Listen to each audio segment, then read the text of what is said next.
The Hagmann Hagmann Report for today. It is Wednesday, July 9th, 2014. I'm Doug Hagmann, co-host along with my son Joe Hagmann. Together we are the Hagmann Hagmann Report. Folks, you're about to hear an incredible 3-hour program. 3 hours of news that perhaps you've never heard before.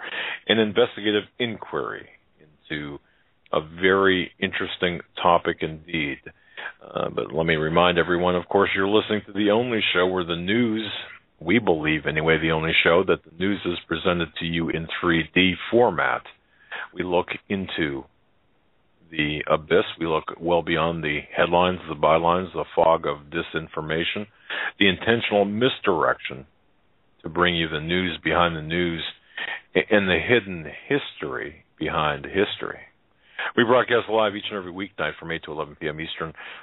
We're on the internet at homelandsecurityus.com. We're working on some major revisions to make that site just come alive with information. We're also simulcast by the Christians United Broadcasting Network. So grateful for that.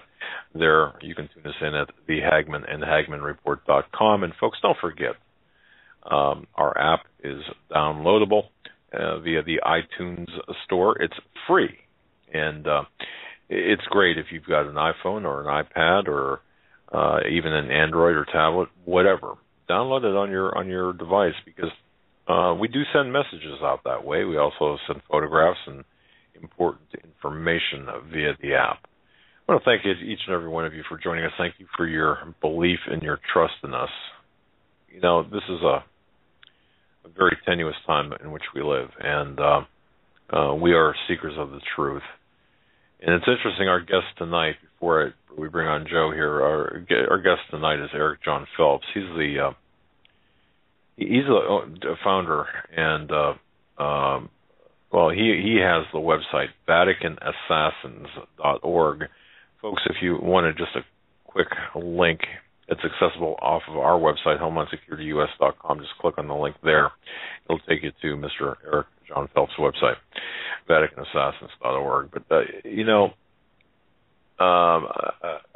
last week, after speaking with Mr. Phelps, I had purchased the ebook version of his 5 volumes of information. Which we recommend everybody who can purchase that do so. Exactly. And I was really caught up in this. The amount of information, obviously in 5 volumes, I think it's like 400 megabytes in terms of size in total. I was interested in one passage from 2 Thessalonians chapter 2, verses 3 to 10. I'm just going to read the first couple of sentences. Let no man deceive you by any means, for that day shall not come, except there come a falling away first, and that man of sin be revealed, the son of perdition. And the scripture goes on to say that for the mystery of iniquity doth already work, only he now will let until he be taken out of the way. What this is the mystery of iniquity, but what is being said here and in other passages is we are truth seekers. We're supposed to seek the truth. However uncomfortable and however uncomfortable it is. And both Joe and I have worked many investigations as career investigators. Myself for 28 years, Joe for 10, where we sought truth and we searched for truth. And I've got to tell you, sometimes the truth became uncomfortable. Findings became uncomfortable. And when you look at things, when you think that something should be one way or you expect it to be one way, and it turns out to be something totally different, it kind of rocks your world. There was a statement somebody had said to me once. When you hear hoofbeats, if you're on a ranch and you hear hoofbeats, you turn around, you expect to see a horse, not a zebra. think about that, folks, because sometimes the occasional zebra will appear when in fact you're expecting a horse, and that does upset your mental paradigm, your mental way of your way of thinking. It doesn't mean that the zebra's not there. It means that you weren't expecting it, or goodness, it upsets your whole thought process. And that's what we're doing here. We are seeking the truth, as uncomfortable as it might be. Now, I will say this: the term Vatican assassins. When we talk about the Vatican, a lot of people, and I'll get emails, and I just want to make this disclaimer, and then I'm going to turn it over to Joe, and he can bring Mr. Phelps on. But I want to make this disclaimer: when we talk about things such as the Vatican, you've got to understand, ladies and gentlemen, we are not picking on or this is not an indictment of the Catholic people. Okay, just understand that, because congregants of the Catholic denomination. Exactly right. This is exposing the hierarchy, as all denominational churches now are, as it's being seen publicly. The hierarchy has been co-opted, has been taken over, and an agenda other than the Lord's purpose is being infiltrated and used into this and pushed in this agenda. And we see it with the Presbyterian churches voting to allow homosexual marriages. We see so many examples. We could sit here and take the first hour just listing examples. But there was a time I went on my anniversary, went out of town on my anniversary, and my father did a show by himself, and he got into the Jesuit connection. And I remember receiving lots of emails about how you did real good exposing this. And from what you've talked about on that show, that was like a cover page for what I've read so far in this book. Oh, I've got to tell you, folks, go to VaticanAssassins.org, and if you download or purchase, and I would urge everyone to purchase and download this book just to have it in your virtual library. It is an eye-opener, to say the least. And with that, Joe, we certainly welcome Mr. Eric John Phelps, the founder, director of VaticanAssassins.org, author of Vatican Assassins. And Mr. Phelps, it's great to have you on with us tonight. It's a pleasure to be with you and your listeners tonight, Mr. Wagon. Well, I'll tell you, both Joe and I were astounded by the volumes of information you've got contained within the covers, virtual covers of your book, the 5 volumes. What led you?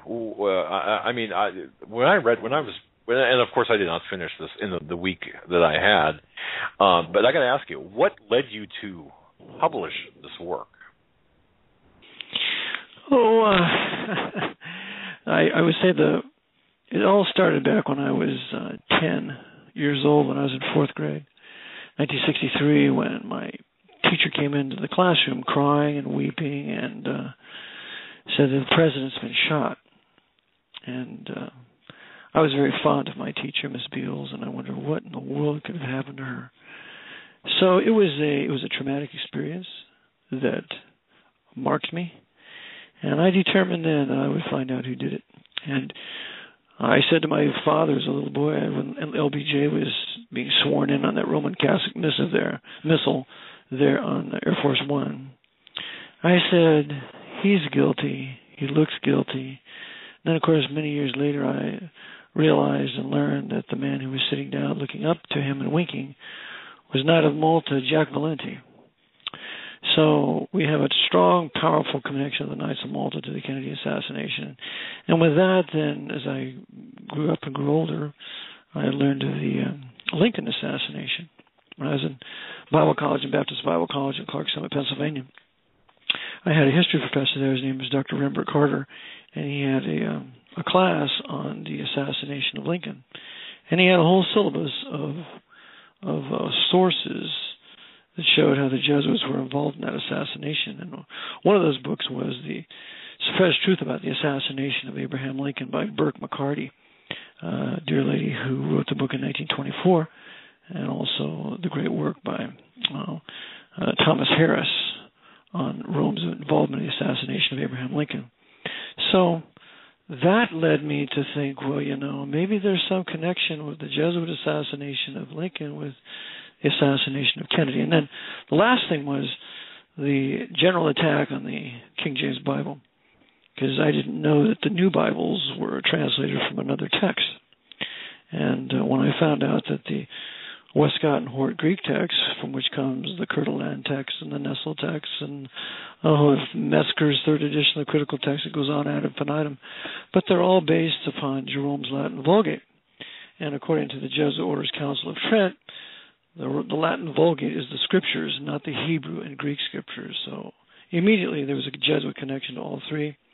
And I thought, a threefold cord is not easily broken, and so that's when I began to seriously investigate. It took me over 20 years to put the information together on the Jesuit assassination of Kennedy, and then I had to I told my father that the Jesuits killed Kennedy. He said, "Gee, dear Eric," he said, if you're going to say the Jesuits killed Kennedy, you better write a book on it. And I said, okay.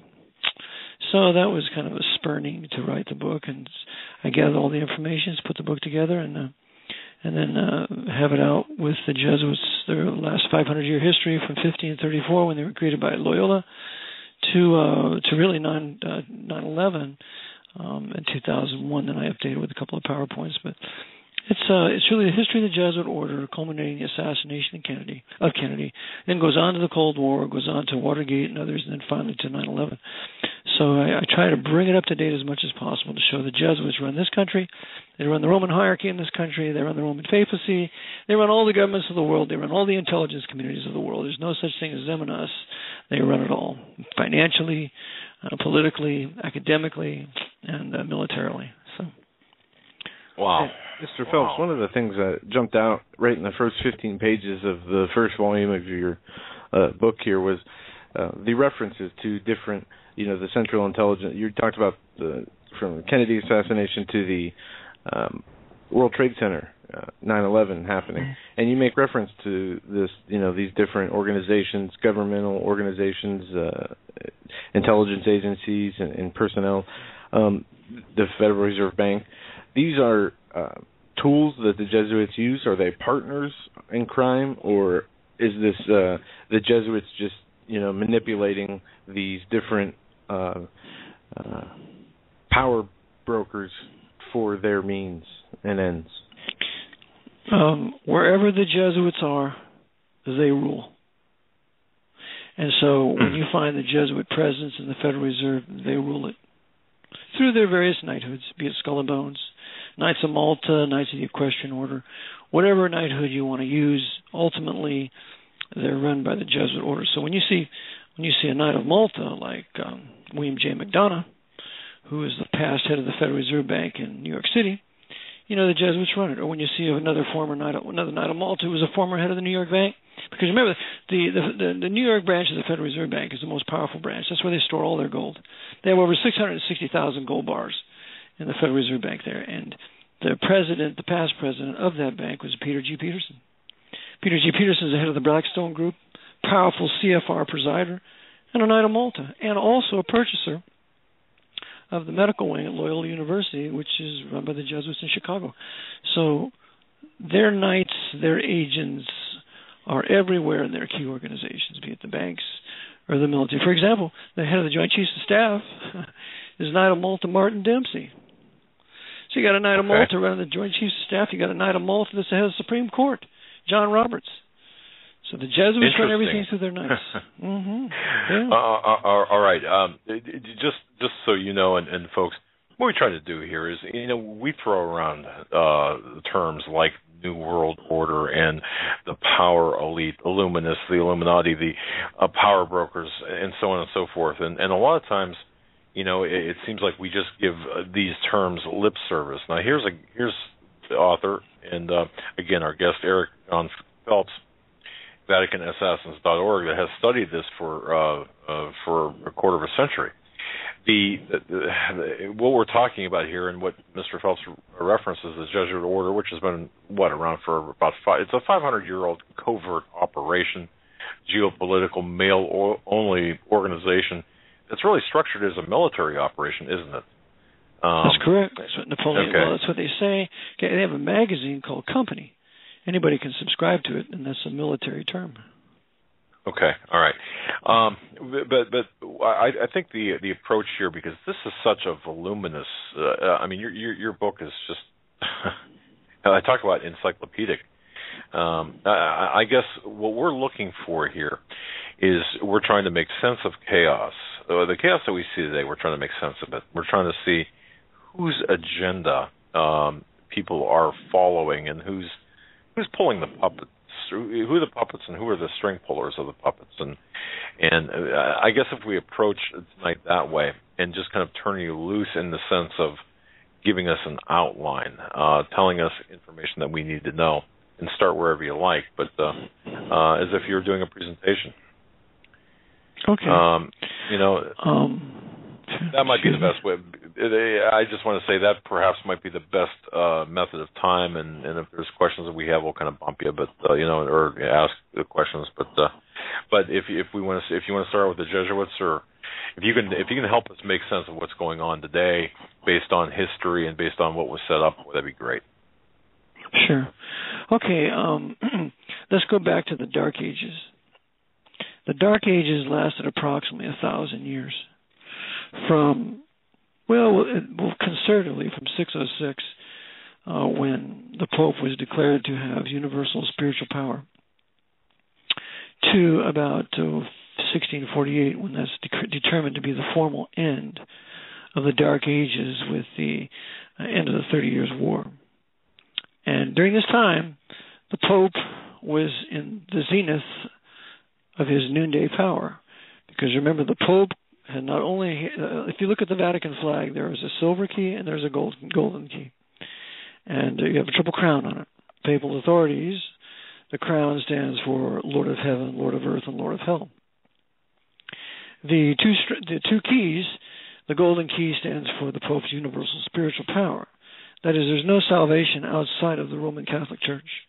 There's no salvation outside of being submitted to the Pope, which is what that means. The silver key means that the Pope claims to have universal temporal power. He has universal political power. And the temporal power was given to the Pope by Pepin in 756, claiming that he had the right to rule Rome and the vicinity there as a sovereign nation. So the Pope claims two powers with his two keys. The right to rule all people spiritually, to tell them what they can believe, because the papacy does not believe in freedom of conscience. The second thing is he believes that he has the right to rule all governments on the face of the earth, that no government should rule for the benefit of the people, that it should rule only for the benefit of the Pope in keeping the people submitted to him and enforcing his policies. That's the basic long and the short of the diabolical presence and power of the papacy. So what happened was the Protestant Reformation took place. Luther starts it October 31st, 1517. He nails his 95 Theses of the All Saints Church in Wittenberg, Germany.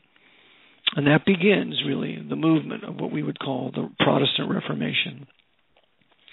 During this time, the Bible will be put into the hands, translated into the hands of the common man. And this is what the papacy has utterly forbidden. And so now men in Germany will read the Bible in their own German language with the Luther Bible. The Dutch will read the Bible in their own language in their Dutch Bible, which is a Reformation Bible. The English will read it in their English Bibles, and ultimately the culmination of the greatest English Bible being the AV 1611 King James Bible. And so the Bible is in the hands of the common man. And William Tyndale said, I will make the average plowboy more knowledgeable in the Scriptures than any priest. And that's exactly what happened, for which he was later strangled and burned at the stake in Belgium by the agents of Cardinal Wolsey. So the Reformation versus the Counter-Reformation is now going to come in play. The Lord starts his Reformation, getting the Bible in the hands of the common man, and the devil has his Ignatius Loyola and the founding of a new powerful secret society that will be the replacement of the Knights Templars. The Knights Templars were the most powerful secret society in the Dark Ages. They ran all the banking. They ran the kings of Europe. They were next to the Pope. They had no rivals, and they became so powerful that Pope Clement V had to suppress them with a papal bull, Vox and Excelsius, in 1312. The Templars were suppressed. Jacques de Molay was burned at the stake, and the Templars went into hiding. And they went into hiding in Scotland. And there they stayed for several centuries. They waged war on the Knights of Malta. They started the Peasants' War in the 1380s or so in England, killed the Grand Master of the Knights of Malta. So the Templars were never really destroyed. And in 1534, there's a Spanish Knight Templar named Ignatius Loyola, and he's going to revive them. And they're going to be called the Knights of the Virgin Mary. And so as he revives the Templars under this name, he changes the name to the Society of Jesus, which John Calvin called the madmen, known as the Jesuits. So he starts the Society of Jesus for two purposes, and this is according to James J. Wiley in his great work, The History of Protestantism. It's a 3-volume set. In the second volume, he gives us a 50-page record and history of the Jesuits, which I copied every page and I put at the end of my book. And he tells us that the purpose for the establishment of the Jesuits was, first purpose, was to take Jerusalem from the Saracens. That's the first purpose. The second purpose was to destroy the Reformation and to bring all nations back under subordination to the Pope of Rome. The Jesuits went on to write certain works. One was called the Secret Instructions, where they laid out how they would take over the wealthy, how they would ultimately take over countries. They would be the advisors to kings and nobles. And I also include this with my CD, on my 13 rare book CD. One of them is the Secret Instructions. So the Jesuits are busy functioning in their stealth. They have the infamous Oath of the Fourth Vow, where they promise to use the knife, the gun, the strangulation cord, and the poison cup against any notable public figure that would resist them. And of course, they did this with John F. Kennedy in 1963 in obedience to Francisco Sarez's work on the regicide called Des Regi. So the Jesuits became more and more powerful. And as they spread throughout Europe, nobles would give them fortunes, give them castles, and they began to rule all the kings of Europe. And they became so powerful is that they attempted assassination of King Joseph in Portugal in the 1750s. And as a result, they were suppressed by the king and his great prime minister, Cavallo de Pompeu, Sebastian Cavallo de Pompeu. And so the king suppressed the Jesuits forever out of Portugal and all of the Portuguese holdings, which included South America. That's 1759.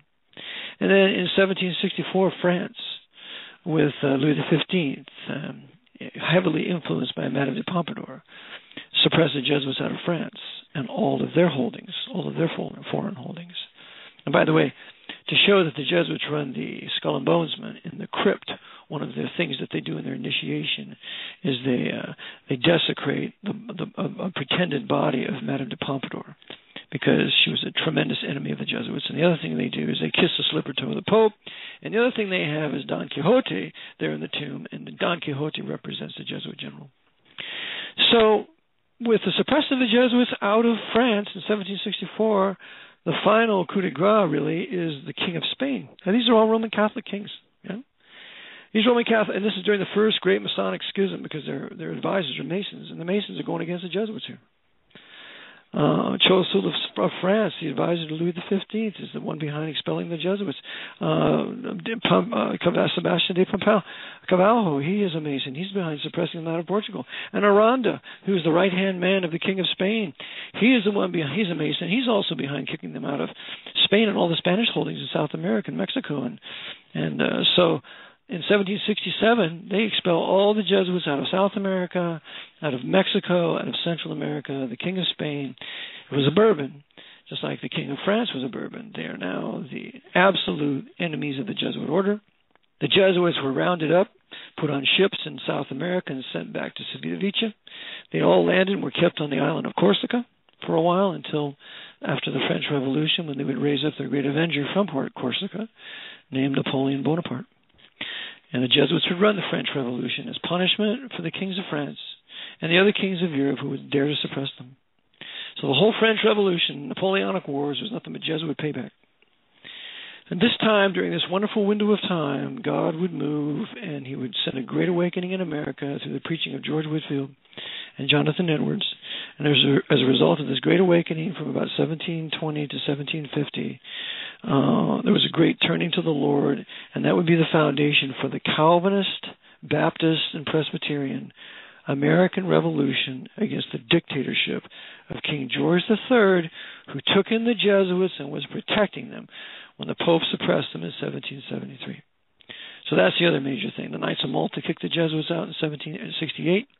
From Malta, they're forever banned, and the Pope suppresses the Jesuits in 1773 with a papal bull, Dominic Ac Redemptor Noster. It is not a brief, it is a bull. And so when the Pope suppressed the Jesuits, they then had to find places to stay. They had to find refuges. And so their two major refuges were in an Orthodox country and a Lutheran country. Catherine II the Great protects them in Russia, and Frederick II the Great protects them in Prussia. And that's when Frederick and Catherine invade Poland, they divide Poland, and so the Poland is now not under a Roman Catholic monarch to enforce the papal bull in suppressing the Jesuits, so the Jesuits can stay in Poland with all their huge fortune and all their schools and all their property. So the Jesuits then are busy plotting the overthrow of the kings that had suppressed them, including the Pope. They will poison the Pope with a keta, according to Theodor Geisinger in his great work on the Jesuits told to the German people that he wrote in 1873. He said that the Jesuits poisoned the Pope with a keta, which was a horrible diabolical poison, and depending on the dose, depended on how slow or how quickly the victim would die. So bad was the poisoning, the Pope said, "Alas, I knew they would poison me, but I didn't know they would poison me in so cruel a manner." So the Jesuits were now becoming in charge. They kidnapped Pius VI with Napoleon and brought him over the Alps, and Pope Pius VI dies. So Pope Pius VII is taken by Napoleon. He's in prison for 5 years, and until he agrees to restore the Jesuits. So when King George III has his British forces rescue Pius VII after 5 years of imprisonment, the first thing they do is they take him back to Rome, and the first thing the Pope then does is restore the Jesuits in 1814. So they're restored in 1814. They were already restored in America in 1805. They were restored in Russia in 1801. They were restored in America under the presidency of Thomas Jefferson, who did not object, which tells you much about Jefferson. And the Jesuits then are back in power by 1814, and so they have what's called the Congress of Vienna. And in the Congress of Vienna that meets from 1814, 1815, a little longer than that, they plot a massive conspiracy for the overthrow of the North American heretic nation of the United States of America. So this continues under the Secret Treaty of Verona in 1822, where they continue the plot with the high contracting powers of Europe. And then in 1823, James Monroe, with the aid of Jefferson, comes out with the Monroe Doctrine and says that there will be no European invasion into North America or South America. Well, the Jesuits so hate Monroe and Jefferson and Adams that they're going to poison Jefferson and Monroe on the same day, on July 24th, 1826, I believe. And they hate Monroe so much that they're going to poison Monroe on July 4th, 1831, or thereabouts. But it's on July 4th for all three presidents. The Jesuits have killed 14 American presidents. And so then, after that, the Jesuits then plot their plan of overthrowing America. They tried it again with King George in the War of 1812. They failed. Thank God that he sent men like Andrew Jackson and later became president to do away with the Bank of the United States, run by the Masonic Scottish Rite Freemasonry, controlled by the Jesuits. And God kept our country in place. He founded it with the great man of God, George Washington, who was a Baptist. He was not a high-level Mason. He didn't go into a Masonic lodge but once or twice in the last 30 years of his life. These lying Freemasons, the Scottish Rite want to tell you he was some sort of a super Freemason. He was not. And he was baptized by his favorite Baptist chaplain, John Gano, in the Hudson River in 1783 in the witness of 100 people. So Washington was a Baptist, and he was a Bible-believing man of God. The reason why he didn't attend certain communions with certain preachers like Green and others was that they were Tories. They were loyal to the King George. Washington didn't want to have any communion with any of those traitors. So we had the greatest man of the 18th century, who was George Washington. And then we had one of the greatest men of the 19th century, was Andrew Jackson. Preserved our country, but still the Jesuits plotted and planned to overthrow our country. And they managed to do much of that in the war between the states, or what I call the War of Northern Aggression, where they used Freemasonry on both the north and the south sides to then incite the war and then have a war of annihilation primarily against the white Anglo-Saxon Protestants and Baptists of the South. And in that war of annihilation, and after the war, to bring millions of Roman Catholics over to this country and settle them in southern cities, to then ultimately attempt to Catholicize the South. So their whole purpose has been to Catholicize North America. Now they're really doing a good job with all their alien Roman Catholic, Mexican, and Hispanic invaders, and which has been their design since 1876, that I can prove in R.W. Thompson's great work, the papacy and the Roman papacy and the civil power, where they said they were going to Catholicize our southern borders, and they're doing it right now. So the Jesuits are back in power. By 1901, they're in complete power after they assassinate James Garfield. Of course, they assassinate Lincoln in 1865. They assassinate James Garfield, in the 1880s, 1881. Then they assassinate William McKinley in 1901. And then with that, they're in full power with their Masonic king of the empire, Theodore Rex Roosevelt. And there's a book that your listeners might want to get titled Theodore Rex. So they're in charge, and Theodore Roosevelt is under the most powerful churchman at the time in the nation's history, and that's James Cardinal Gibbons. James Cardinal Gibbons is the king of Baltimore. He's the Archbishop of Baltimore and a cardinal. According to Justin Fulton in his great work, Washington in the Lap of Rome, that cardinal had a secret wire from the Baltimore cathedral to the White House. So back then, the hierarchy was telling the president what to do, especially Grover Cleveland. So it continues, and Theodore Roosevelt comes to power. From then on, it's been a huge, massive buildup in this country where they converted our beloved little federal Protestant Baptist Republic into a Holy Roman 14th Amendment, corporate fascist, socialist, communist American empire from sea to shining sea. And that's how we understand all the wars after 1865. They've just been wars for the benefit of the Roman papacy. The Indian Wars of the Great Plains, all to subject them to reservations and building of their huge empire that they would restore, that they would use to restore the Pope's temporal power of the world. So they're in control of America. They've been in control of Great Britain. The 19th century was the British century, where the Jesuits conducted all their design through the British Empire and the British Crown, including Victoria and others. And then the 20th century was this American century, where they conducted all the wars with the American military for the benefit of the papacy and for the destruction of the American people, and particularly the Protestants and the Baptists, because we have to destroy the Reformation. We have to bring the world back to the Dark Ages, when the Pope ruled all nations from Rome with his temporal and spiritual power. That also includes we have to destroy the middle class, because the middle class is an outgrowth of the Protestant Reformation, and we have to confiscate all the guns, because gun ownership is a result of the Protestant Reformation. The Pope has always been against gun ownership, always against owning weapons of defense. In fact, during the Dark Ages, the Pope made it against the law to own a crossbow, because the bolts of the crossbow would pierce the armor of the knights. So that's what they're planning now. Take the guns, final destruction of the Reformation, destruction of the middle class. We're going to have more and more of this financial collapse, quote unquote, for the destruction of the middle class, and then ultimately we're going to have martial law. What we're going to do is we're going to drive white men to desperation. That's their whole purpose, to drive white men to desperation, rage and desperation, and then have the escape for them with a new right-wing fascist military dictator. And this is exactly what the Jesuits have designed. It's going to be what they did in Germany. It's going to be done all over again here in North America. You're talking about you're talking. I didn't mean to interrupt, but you're talking about genocide here. You're talking about war, genocide, depopulation. That's correct. I'm talking about implementation of the Council of Trent, exactly as was done in the first 30 Years' War, when they killed. It was a world war when they killed approximately 1/3 of the population of Germany. Wow. It's going to be huge here. That's right. And they have it all in place with the Department of Homeland Security. That's what I call it, Department of Homeland Security, and the Catholics in Action, called the Central Intelligence Agency, run for the most part by Knights of Malta like Leon Panetta and George J. Tenet and others. So, and then you got the NSA. The NSA, the symbol for the NSA is a silver key being clutched by an eagle. Well, the silver key, if you go to the NSA website, it will tell you it represents the power of Peter in his binding and loosing. So, who has the power of Peter? Why, it's the Pope of Rome. And so the NSA is doing, so the NSA is doing nothing but enforcing the temporal power of the Pope. Okay. Now, just so I understand this and our listeners understand this, the Jesuit order.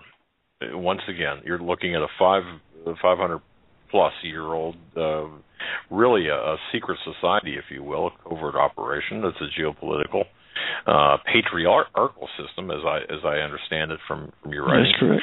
Okay, It's structured as a secret military operation that operates in the background. They, of course, have, and we've heard about this too, where they demand their secret oaths and complete obedience to their direct superiors, ultimately the superior general, which is, as I understand it, and correct me if I'm wrong here, the ultimate authority here is the Black Pope. Is that correct? That's correct. That's correct. Okay. Right. The Jesuit Superior General was given the name the Black Pope by the Italians because he was obviously more powerful than the Pope, and he always would walk around in a black cassock. They gave him that name because of his cassock. So he is the power behind the papacy. Yeah, and he has been since 1814. And one thing too, and then I'm going to shut up here and let you continue. But again, just so, because this is a lot of information, a lot of historical background. It's so important, folks. I mean, if you want to know where we're headed, just look where we've been. I mean, look behind us and let's study history. So we're talking about the Jesuit order, which is also officially known as the Society of Jesus, which was originally used by the Vatican to counter the various Reformation movements in Europe, to which the Vatican lost much of its, or to which the Vatican, they lost much of its religious and political power to the Reformation, as they refer to it, the sovereignty of the Pope, and they say the Pope, their belief is the Pope is sovereign over all kingdoms and governments of this world, as a representative of Jesus on earth. Is that correct, Mr. Phelps? That's correct. I bring you to page 52. In the Providence of God, I just happened to turn over this page 52 in my book, and here's what Thomas Aquinas wrote in his Summa Theologica in 1272. Quote, "The Pope, by divine right, hath spiritual and temporal power, as supreme king of the world." That is the doctrine of Thomas Aquinas. He's called one of the foremost theologians of the Roman papacy. He's called the angelic doctor, and that is their doctrine, supreme king of the world. In fact, when a pope is coronated, that's what he takes, that he's the governor of the world. And all the popes are as his altar boys. That's right. Here's another quotation from this Roman Catholic David S. Phelan in 1913. He writes, "Why, if the government of the United States were at war with the Church, we would say tomorrow, quote, 'To hell with the government of the United States.' And if the Church and all the governments of the world were at war, we would say, 'To hell with all the governments of the world.' Why is it the Pope has such tremendous power? Why, the Pope is the ruler of the world. All the emperors, all the kings, all the princes, all the presidents of the world are as these altar boys of mine," unquote. And now we understand why Ronald Reagan in 1984 formally acknowledged the sovereign state of Vatican City, aided and consented to by the Senate of this country, because now the Pope is absolutely the king of this country, ruling through his de facto military government ruled by the conqueror, the President of the United States, since March 9th, 1933. Okay, March 9th, 1933. What's the significance of that date? On March 9th, 1933, well, I'll go back to the 4th. I'll go back to the Great Depression. Great Depression hits in 1929. Everything crashes. Of course, the Great Depression was caused by 3 Irish Roman Catholic short sellers. The first and foremost being Joe Kennedy. For this, Joe Kennedy is going to be made a Knight of Malta. And also John J. Raskob's in on this too, because Raskob has encouraged all the farmers to invest on Wall Street, invest on the stock exchange, so we can crash it and steal all the funds of the farmers, which for the most part are white Protestant farmers and Baptists. So now we're going to have the Great Depression. It's going to be a huge confiscation of wealth. In 1929, the market falls in October. In February of 29, the Pope is given back his temporal power in the Lateran Treaty in Italy. And one of the things he's given is reparations, quote unquote, for 50 years or so, nearly 60 years of losing his temporal power from 1870 to 1929. Those reparations were approximately $90 million in gold. So what happens is this huge fortune that the Italian people had to pay off to the Pope was then used to buy many of the businesses on the stock market when they crashed in 29 for pennies on the dollar. So now they're buying up the stock market, and they have caused a crash, and the people are desperate. And the depth of the crash is in 1932, when they then have FDR put into office, who's a 32nd degree Freemason, apostate Episcopalian, and having his political career put together by that Knight of Columbus, Al Smith, aided and abetted by that Knight of Malta, Nicholas Brady, who financed a Jesuit novitiate just 10 miles away from me here in Pennsylvania. So they put FDR in office. That has arranged the mobs involved in it, because Lucky Luciano is the personal friend of John J. Raskob. John J. Raskob was one of the heads of DuPont and another big company. He was the head, and he was also one of the chairmen of the Democratic Party. So John J. Raskob was a personal friend of Lucky Luciano. So Lucky Luciano gives the order to all his mafia men that are controlling labor to have their people vote for FDR. So FDR is put in office by the Pope of Rome. On March 4th, when he takes his inauguration, there are no less than 6 Knights of Columbus in the background.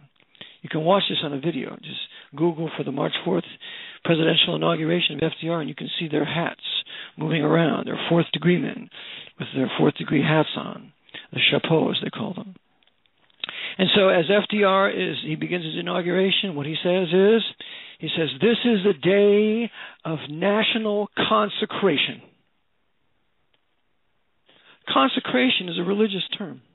You look it up in Black's Fifth, you look it up in any law dictionary, it will tell you it is a religious term that's used by an archbishop or a bishop to consecrate a church or consecrate a land.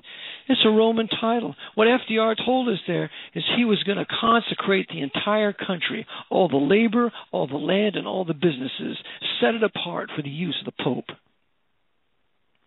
On March 6th. And then he ends by saying, and in making this dedication, a dedication is the same thing. A dedication is the conqueror having conquered a nation, then dedicating all the property that he has taken for public use. This is the beginning of public policy that took our gold from us, that suspended all gold payments and contracts of HJR 192 and then Public Law 7310. They did this to us. They took it all. So on March 6th, FDR now, on March 6th, puts forth Proclamation 2039.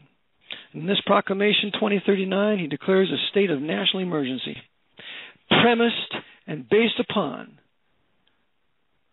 Section 5B of an act of October 6, 1917.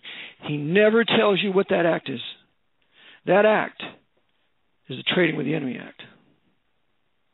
So on the basis of the Trading with the Enemy Act, which was supposed to be sheerly a World War I statute that was never repealed, that was amended 14 times from 1918 to 1913, it was kept in place so that it could be used as a basis for this presidential proclamation to put this country under military government. On March 6th, with all those Knights of Columbus waving their hats behind FDR, telling all the Roman Catholics in the foreground there, yeah, we're behind this Protestant Freemason. And I know I see at least two priests in that picture. One has an obvious Beretta on. So when he does this, on March 6th, he declares a state of national emergency. Section 5B of the Trading with the Enemy Act is amended so as to eliminate all transactions within the United States. So therefore, the Trading with the Enemy Act is going to be applied to all transactions, not only outside the United States concerning enemies, but also within the United States. And in doing this, he seized all the banks. He made every private American citizen, he made him a public citizen by seizing them, and he seized all the labor, all the land, and all the businesses by doing this. He made every American an enemy under Trading with the Enemy Act. And that's why every time you go to court, you see a martial flag. Every time you go through the airport, you see a martial flag trimmed in gold fringe or with gold cord and tassels. Every time you go to a public school, you see a martial flag. Every time you go to most hotels, you have a martial flag. We've been under emergency war powers since March 9th, 1933. So what happens is, March 6th takes place, he seizes everything, and that means he also is going to seize every congressman and every senator, because they're now going to be public U.S. citizens, because it's assumed they all have birth certificates where they're registered on property on a state level. And the conqueror seizes all property on a state level, all registered property on a state level. So now they're the property of the conqueror. All the congressmen are his property. The Supreme Court are his property. When these congressmen get together on March 9th, they're saying, we have a tremendous emergency here, and we need to pass this act, this Emergency Banking Relief Act, based upon what? Section 5B of an act of October 6, 1917, Trading with the Enemy Act. So now the Emergency Banking Relief Act is going to find its basis in the Trading with the Enemy Act, just like Proclamation 2039. And so now, this very same day when the Congress passes this act, they never read it. It wasn't even in written form. And so now that they pass this act and they approve and confirm everything the president does from March 4th and thereafter, everything, including Executive Order 6102 that FDR is going to cut on April 5th. Of 1933, and gives all the people in the United States till May 1st to turn in all their gold, because what does he premise that executive order on? An act of October 6, 1917. So they take all of our gold. They say it's against public policy to have gold in contracts. They take it all. They took all our gold. It's a huge, massive grand theft. They take all the labor. From then on, you're going to have labor, Department of Labor, because labor belongs to the conqueror. And then, about the same time, they're going to pass the 20th Amendment. And the 20th Amendment will be the new date for the inauguration of the conqueror. No more on March 4th for the President of the Republic. The conqueror is inaugurated on January 20th. And FDR was the last president ever to be inaugurated on March 4th in his first term. Every term thereafter and every president thereafter is inaugurated on January 20th. They're the conquerors, no matter if they're Republican or Democrat. So on March 9th, he then puts forward Proclamation 2040. And 2040 just restates Proclamation 2039, because now it's been legitimatized by the Emergency Banking Relief Act based upon the Trading with the Enemy Act. So from March 9th, 1933, the Senate told us in 1973 that we've been under a state of a temporary emergency for 40 years. 40 years. And it has never been repealed. And so what we have now is we have the Jesuits with their military conqueror, the President of the United States, ruling as a conqueror, in complete and total control of all the finance and the war machine of this country, because all that matters in this empire is commerce and war. And they use all the commerce and the war of this country to wage war on other nations that the Pope has decided, to subjugate to his temporal power. That's all it is, from World War II onward. So when I found this out, that this was done to me, I took my Air Force uniform and I threw it in the trash, because I was a sucker for 5 years. So this is what they've done. They've taken over the country. They've ousted the de jure government that arose from the Constitution and have replaced it with this military, de facto, statutory-based military government. And all this was set forth in perfect design in Berkheimer's Military Government and Martial Law, first printed in 1898. So the Jesuits have taken it all. They own all the money. They own the banks. They took all the gold. They own all the labor. And they do it in a very interesting way. They put a birth certificate on the pool, which is nothing more than a Roman Catholic baptismal certificate. A baptismal certificate creates a citizenship of the sovereign state of Vatican City. Every Roman Catholic has dual citizenship. He's a citizen of the United States, and he's a citizen of the sovereign state of Vatican City. Well, the Jesuits just took that principle of creating citizenship with a baptismal certificate, because it's signed, sealed, and delivered to a third party. They're all stored. The originals are stored in the Vatican. And they did the same thing with us. They put on the birth certificate on us. It's stored on a state level. And the moment FDR seized all registered property, he seized all the registered public U.S. citizens with their sureties, their private citizens. And now he rules us as a conquered people. We are enemies and belligerents living in the states, and the states are considered to be conquered territories. Every American is a public U.S. citizen, which I call a Roman. We're living under Roman government because we have this Roman statutory de facto citizenship put upon us by the Jesuits using their high-level Scottish Rite Freemasons in control of every capital, every state capital in this country. Is this so they got why we see such pushback to the sovereign citizen movement when people go to court and try to reclaim their private citizenship, their sovereignty? Is this why we see them labeled as enemies, and is a movement that is being squashed out? Well, it is really, they are enemies. They're doing it all wrong. They need to take my course. Because I teach that what they're saying is you need to be, I'm a sovereign. You're not a sovereign. The only sovereign in the world are kings and queens. The Pope's a sovereign. That witch, Elizabeth II, she's a sovereign. Queen Beatrix, who gave her now her throne over to her son, she was a sovereign. Now her son's a sovereign. We want to go back to becoming a private citizen under Section 1 of the 14th Amendment. So these people calling themselves sovereigns, they're anarchists, and they ought to be treated as such. Because they're not going back to true de jure 14th Amendment citizenship, as I teach in my class, because the 14th Amendment broadened and enlarged the old federal citizenship to make it national. It did not create new citizenship, so it's still de jure. And when you become a private citizen, now you have the protection of the Constitution, particularly to a civilian due process of law on a state level with the 14th Amendment, and civilian due process on a federal level with the 5th Amendment. It's all about status and process. They cannot give you a martial process if you are, in fact, a private citizen under Section 1 of the 14th Amendment. And that's all they have here today, martial process. So, yes, the sovereign movement is wrong. You can only be, to be a freeman, you have to be a private citizen. To be sui juris, you have to be a private citizen. And you can't be any of that if you're a public citizen, because if you're a public citizen, you are owned. You're nothing but an enemy or a belligerent living in an occupied territory. The conqueror and his agents, called judges, treat you like that. They treat all the property of the conqueror with belligerency. They're very belligerent, and they're going to tell you the way it is because they're agents for the conqueror, and the whole purpose of the courts is to secure the victory for the conqueror. So this was all done to us by the Pope of Rome and by his Jesuits, who run Georgetown University, Fordham University, Loyola in Chicago, Loyola in New Orleans, Loyola Marymount in Baltimore.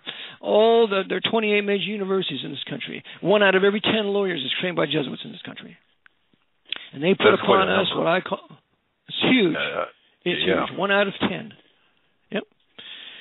And then, of course, you have the Jesuits training all their intelligence guys there. You got George J. Tenet, Jesuit trained. You got Leon Panetta, Jesuit trained. You got Gates, Jesuit trained. All the major guys. Peter Pace is Jesuit trained. All the guys in positions of power, militarily, and intelligence community have some connection, some way, either through the universities or the CFR to the Jesuit order. All of them. So, in essence, what you've just described here is the history of an internal takeover, of a takeover of the United States, and that's correct. And their tactics, from what you just described, miseducation. You're talking about perversions, propaganda, political and judicial affectations, numerous things, and agencies that they control. I mean, they control everything. It's the basis of the power structure here in the United States, and we've got, and I know we're up against a break, Joe, but the looking at this and looking at our guest tonight, by the way, folks, is Eric John Phelps, VaticanAssassins.org.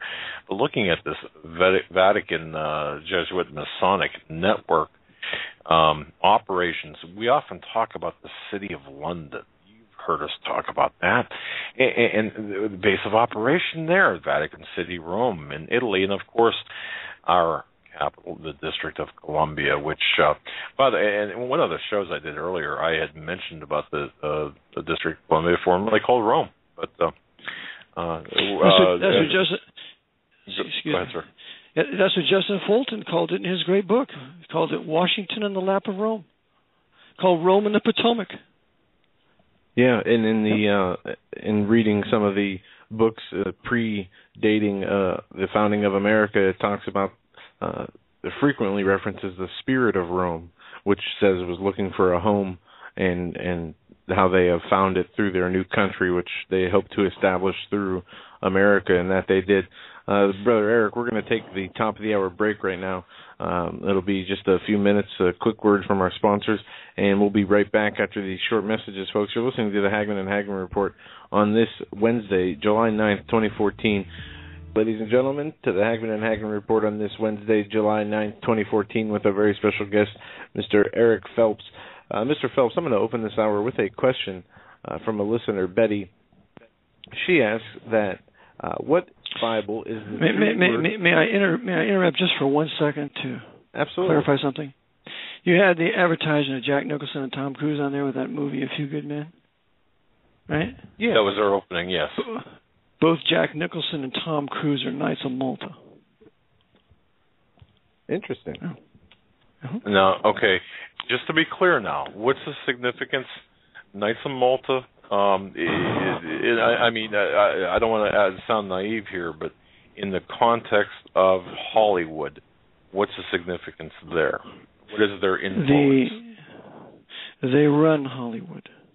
There are certain notable Masonic Jews, but the Knights of Malta run Hollywood as told what to do by the Jesuits. You have former very influential knights like Frank Capra. He was a Knight of Malta. You have certain actors that are knights today, like Al Pacino, like what's his name?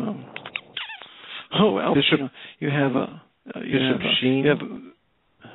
He's talking about Sheen? Hollywood. He's talking about Hollywood. I'm talking about Hollywood. Yeah. Hollywood, yeah. Knight of Malta, you got Anthony Quinn, the old Anthony Quinn actor. You got Anthony Hopkins, he's a Knight of Malta. You got Robert De Niro, he's a Knight of Malta. Al Pacino. You have all these different Knights of Malta that are Hollywood actors. Yeah. Now, busy serving the pulpit. Is a person, for example, let's say Jack Nicholson, does he get tapped on the shoulder and say, hey, we want to induct you into our organization, the Knights of Malta, or how does that work? That's exactly how it works. You have to be invited. Okay. Like Fred Horowitz, he's another Knight of Malta. Mm-hmm. Oh, okay. Yeah, he sued me. He sued me publicly for making it quite public. He didn't succeed, thank God. But he's a Knight of Malta, busy serving the Pope of Rome. Okay. And that's the oath they take, then, it's my understanding, as a Knight of Malta. That's right. Which you have in your book. Can you explain this? Doesn't matter. Yeah, it doesn't matter which branch, be it the Orthodox branch, the Protestant branch, no matter what branch it is, all the members of the Order of St. John of Jerusalem all go back to Blessed Gerard. Blessed Gerard is considered the founder of the Knights of Malta in 1048, and the first crusading order to take Jerusalem away from the Muslims. These Knights of Malta all dovetail in being controlled by the Pope of Rome, regardless of their title. So you always have to be looking and say, who's a knight here, who's a knight there? And that'll show you where the power structure is. Interesting how you pull back the covers of this. Okay, good. That's correct. That's exactly right. Mm-hmm. And before you ask your question, I'm sorry, I'm just going to insert this here because when we're talking about the Jesuits and the Knights of Malta, would you consider them the enforcement arm of the Jesuits, or how would you describe them? They're one of the enforcement arms. Rupert Murdoch's a Knight of Malta. He's also a Knight of the Equestrian Order, which is even higher than the Knights of Malta. Yes, they're enforcement. They're in law. They're in law. Edward Bennett Williams, the former mayor of, former huge attorney in Washington D.C. LBJ wanted to make him mayor of Washington D.C. He refused, but Edward Bennett Williams was the owner of the Washington Redskins and the Baltimore Orioles. There's a book you want to read called The Man to See. The Man to See. It's about the life of Edward Bennett Williams. Huge man of power in Washington during the Kennedy assassination and under LBJ. But you want to make all these connections with the Knights of Malta, because the Knights of Malta were submitted by the Jesuits to their order when the Knights were driven out of Malta, when Napoleon invaded in 1798, kicked out the Knights, drove the Grand Master into Russia, and they went into a secret deal with the Jesuit general in Russia at the time. And from that time forward, the Knights of Malta have always been the most obedient servants of the Jesuits and the Roman papacy that they will control. Very interesting. Okay. And when Mr. Phelps, when we talk about the Illuminati, for example, and the different families, Rockefellers, Rothschilds, and the various bloodlines, are we talking? Is the Jesuits is the organization itself, the Jesuit organization, is that interchangeable with the Illuminati, or is that over the Illuminati, or within it, or incestuous within the Illuminati, or how does that work? The Jesuits started the Illuminati. They're the creators of it. Because the Jesuits were suppressed by the Pope in 1773, so they had to go underground. They were kicked out of Bavaria, where they had their Ingolstadt College and Ingolstadt University now. One of the professors of canon law was Adam Weishaupt. Adam Weishaupt was no Jew. He was a German Roman Catholic professor of Roman canon law that taught the supremacy of the Pope in spiritual and temporal matters. So the Jesuits started the Bavarian Illuminati, and I have, in my PowerPoint, I show that there was not one Jew that was a member of the Illuminati when it was founded, according to Professor Robinson in his great work written in 1798 concerning this conspiracy that he wrote about. I have a slide in my PowerPoints, but there was not one Jew who was in the Bavarian Illuminati at the time. So they started the Illuminati for the purpose of inciting the French Revolution to overthrow the King of France, because the King of France had kicked the Jesuits out of France, as well as the King of Portugal and the King of Spain, and then to launch a huge crusade, a huge war in Europe using Napoleon Bonaparte to further destroy the wonderful Protestant Reformation. They're going to destroy the Protestant Dutch Republic in 1795 with Napoleon. They're going to destroy the Republic of Venice, the beautiful Republic of Venice that was in sympathy with the Reformation. They're going to destroy that in 1797 with Napoleon. They're going to do everything they can to set back the Reformation while restoring the Pope's temporal power and killing heretics and liberals pursuant to the Council of Trent.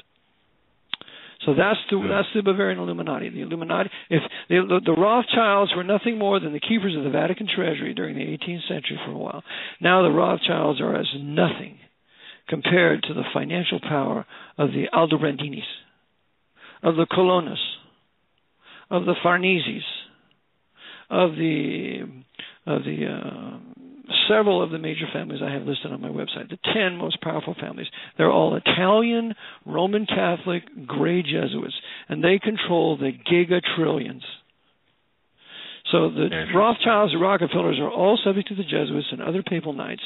They are not the power that the Patriot movement tells you about. That's all a ruse of war to get you off trying to blame the Jews, when in fact it's the papacy and the Jesuits that are the problem. Interesting. And that's a big problem I see, is this misdirection and really a miseducation, educational problem of the alternative media. And especially they'll grab onto this, they'll focus on this Jewish cabal, this really, and we've done a lot of research, of course, and that's nothing more than, to me, anti-Semitic red herring. Away from the real power structure. Okay, good. All right. That's always what they do. Pope Innocent III, Pope Innocent III was a master in redirection and blaming the Jews for the problems of Europe, and it's the same modus operandi they do today. That's why they put a Jew at the head of the Federal Reserve Bank. That's why they put a Jew at the head of the treasury. So when everything crashes, they can blame the Jews. When the judges at Georgetown and Fordham run everything. Fall guy. Okay. It makes perfect sense. Yeah, it makes perfect sense. And I got the sense of this when I was going through your book and reading it. Folks, I'm going to tell you something. If you want an education, this encyclopedia of the real power structure, VaticanAssassins.org. I'm a proponent of this. I mean, folks, I own a copy of this, a digital copy of Vatican Assassins, and I would urge listeners, if you want to really get into it, go to VaticanAssassins.org and click on the download button. It's inexpensive for the amount of information you get. This will keep you busy for the rest of the summer, I believe. John, you had I interrupted you with a question. We have a question from Betty, and this is getting back to the basics. They ask what Bible is the true Word of God in Jesus Christ, which has not been manipulated? Thank you, and God bless, Betty. Okay. Well, Betty, the Bible that you want to read if you're an English-speaking person is the AB 1611 Reformation King James Bible. That's it. It's the epitome of the English Bibles. It's superior, vastly superior to the Geneva Bible. The Geneva Bible has some nice notes in it, and I recommend it, but the translation is far superior to the Geneva Bible. They both use essentially the same Greek text. The Greek text of the AB 1611 was, the 5th edition of Theodore Beza.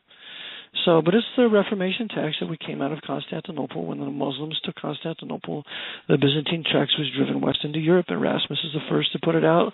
Luther uses the Erasmus text for his Luther Bible. And ultimately, in the AB 1611, when the 47 learned godly men did their translating, they used the Ben Chaim Hebrew text, not Biblica Hebraica, and they used the Byzantine text, also called the Textus Receptus, the majority text, the received text, which was Theodore Beza's 5th edition, which was a combination of Stevens and Beza's text. So it's the Word of God in English. There are places that need clarification, but it's the place that God, I don't mean correction, I mean clarification. But it's the book God has blessed for the last 400 years. It's been taken to the ends of the earth. Over 60 or 70 translations have been made for that text. When the Reformation was prospering and the 19th century was going great and it was the age of the Philadelphia Church, the AV 1611 Bible was everywhere. And the Jesuits knew if they were to overthrow the British Empire, they had to overthrow the AV 1611 Bible. And if they were to overthrow the American Republic and bring that into an empire, they had to overthrow the AV 1611 King James Bible. Interesting. Thank you for that answer, and thanks for entertaining that question. When we talk about, we're talking about globalism here, and we're seeing things happen all around us at breakneck speed, in my view. And, of course, during the last 200 years, and in particular the last 100 years, we've seen, at least based on what I've read from your work, we've seen the power of this Vatican Masonic network covertly being increased tremendously through various social, technological policies, industrialization, political and religious globalization. And the major goals, as I understand it, again, referencing your work, is globalization and collectivism of ideology, centralization of, centralized socialism, for example, communism, fascism, sure. All of this, and we're seeing this, and by way of occultism, and using, and this is something, folks, that, and I'm going to be quiet and let Mr. Phelps continue, but one thing that really fascinated me, again, citing Mr. Phelps' voluminous work, is the how we talk about, and Tom Horner, our guest, talk about, for example, the obelisks in Washington, Rome, and other locations, and their symbology, and of course how a lot of Western rituals and festivals have been really laden with occult meanings, many of which strongly influenced by ancient Rome and Roman Catholic Vatican culture. So I'm going to let you go ahead and continue. We're going to let you continue on with your presentation. Take us where you want to take us. We say, at this point. Okay. Let me think. Okay, I'll take you where the Jesuits have their power structure. Their headquarters is in what's called Borgo Santo Spirito, number 5 in Rome. It's just outside Vatican walls. Their headquarters is a military headquarters. It's guarded by missiles, and it's guarded by an army, a small army of highly armed, highly trained Knights of the Equestrian Order. So it is a military power that is really overseeing what's going on in the Vatican. They, in turn, they have their great mother church, quote unquote, the Gesù, G-E-S-U, in a little square called the Piazza del Gesù in Rome, the Plaza of Jesus in Rome. In that square is not only the Church of Gesù, which is the heart of Jesuitism there in Rome as far as their church is concerned, but in that same plaza we have the international headquarters for Scottish Rite Freemasonry, the international headquarters. So the Jesuits run all high-level Scottish Rite Freemasonry, and F. Tarper Saucy was right, even though he was a Jesuit coadjutor working for him.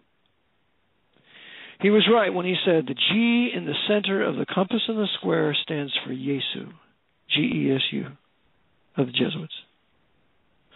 So they run Scottish Rite Freemasonry. Rome is the center city for all religious and political power.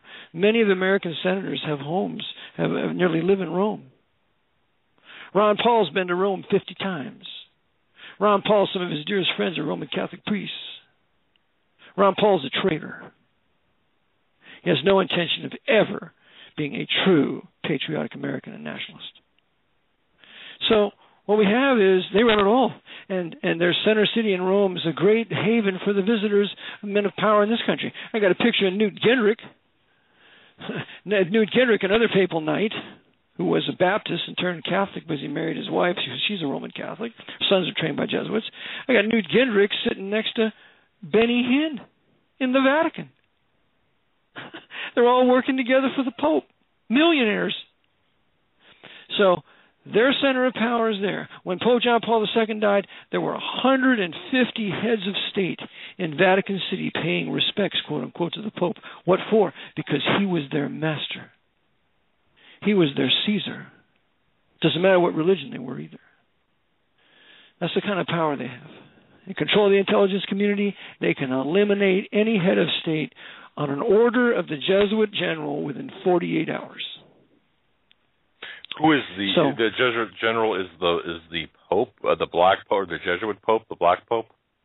Yes, he's a Black Pope. The present Jesuit general is Adolfo Nicolas. He's a Basque from Spain. He's highly trained in the martial arts.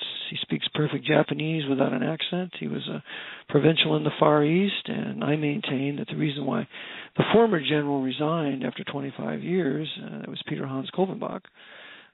He was a provincial in the Middle East. He was the provincial over Beirut, Damascus, and Cairo. And I maintain the reason why they have, it's almost a dual Jesuit generalship, is because when they foment this huge war, it's going to be huge in the Far East, and that's Adolfo Nicolas's expertise. And it's going to be huge in the Middle East, which is Peter Hans Kolvenbach expertise. So they will be able to orchestrate the wars, orchestrate the armies, orchestrate the generals to do the killing that they want to take place. It'll be all under their control. So this is, of late, is really what the entire world is witnessing, or what's happening before our eyes. We may not be seeing it, but it's taking place.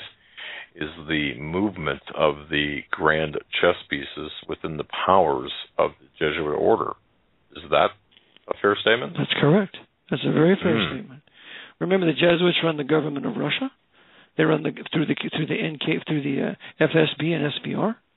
They run the government of the United States through the CIA, FBI, NSA, Department of Homeland Security.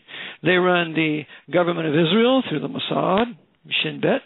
They run the Arab countries through their various different intelligence communities. They all work together. All the heads of state work together. If you got a disobedient head of state like Muammar Gaddafi, we're going to kill him.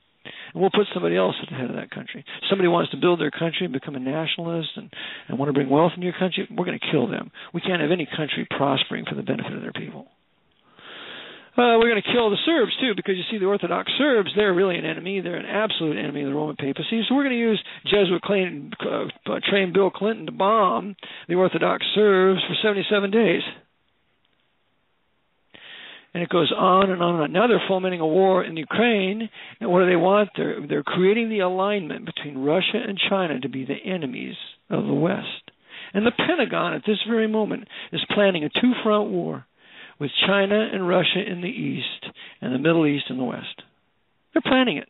They know they're not going to win because it'll ultimately bring down the country.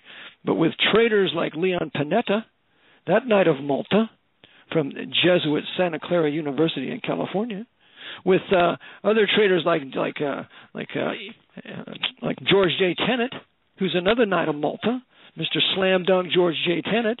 He's the one behind causing the war in Afghanistan. And then you got L. Paul Bremer. L. Paul Bremer III is not only CFR, but he's also another Knight of Malta and Jesuit brother. He's the one that creates the whole opposition in Iraq. He creates the insurgency in Iraq when he does away with the Iraqi Guard.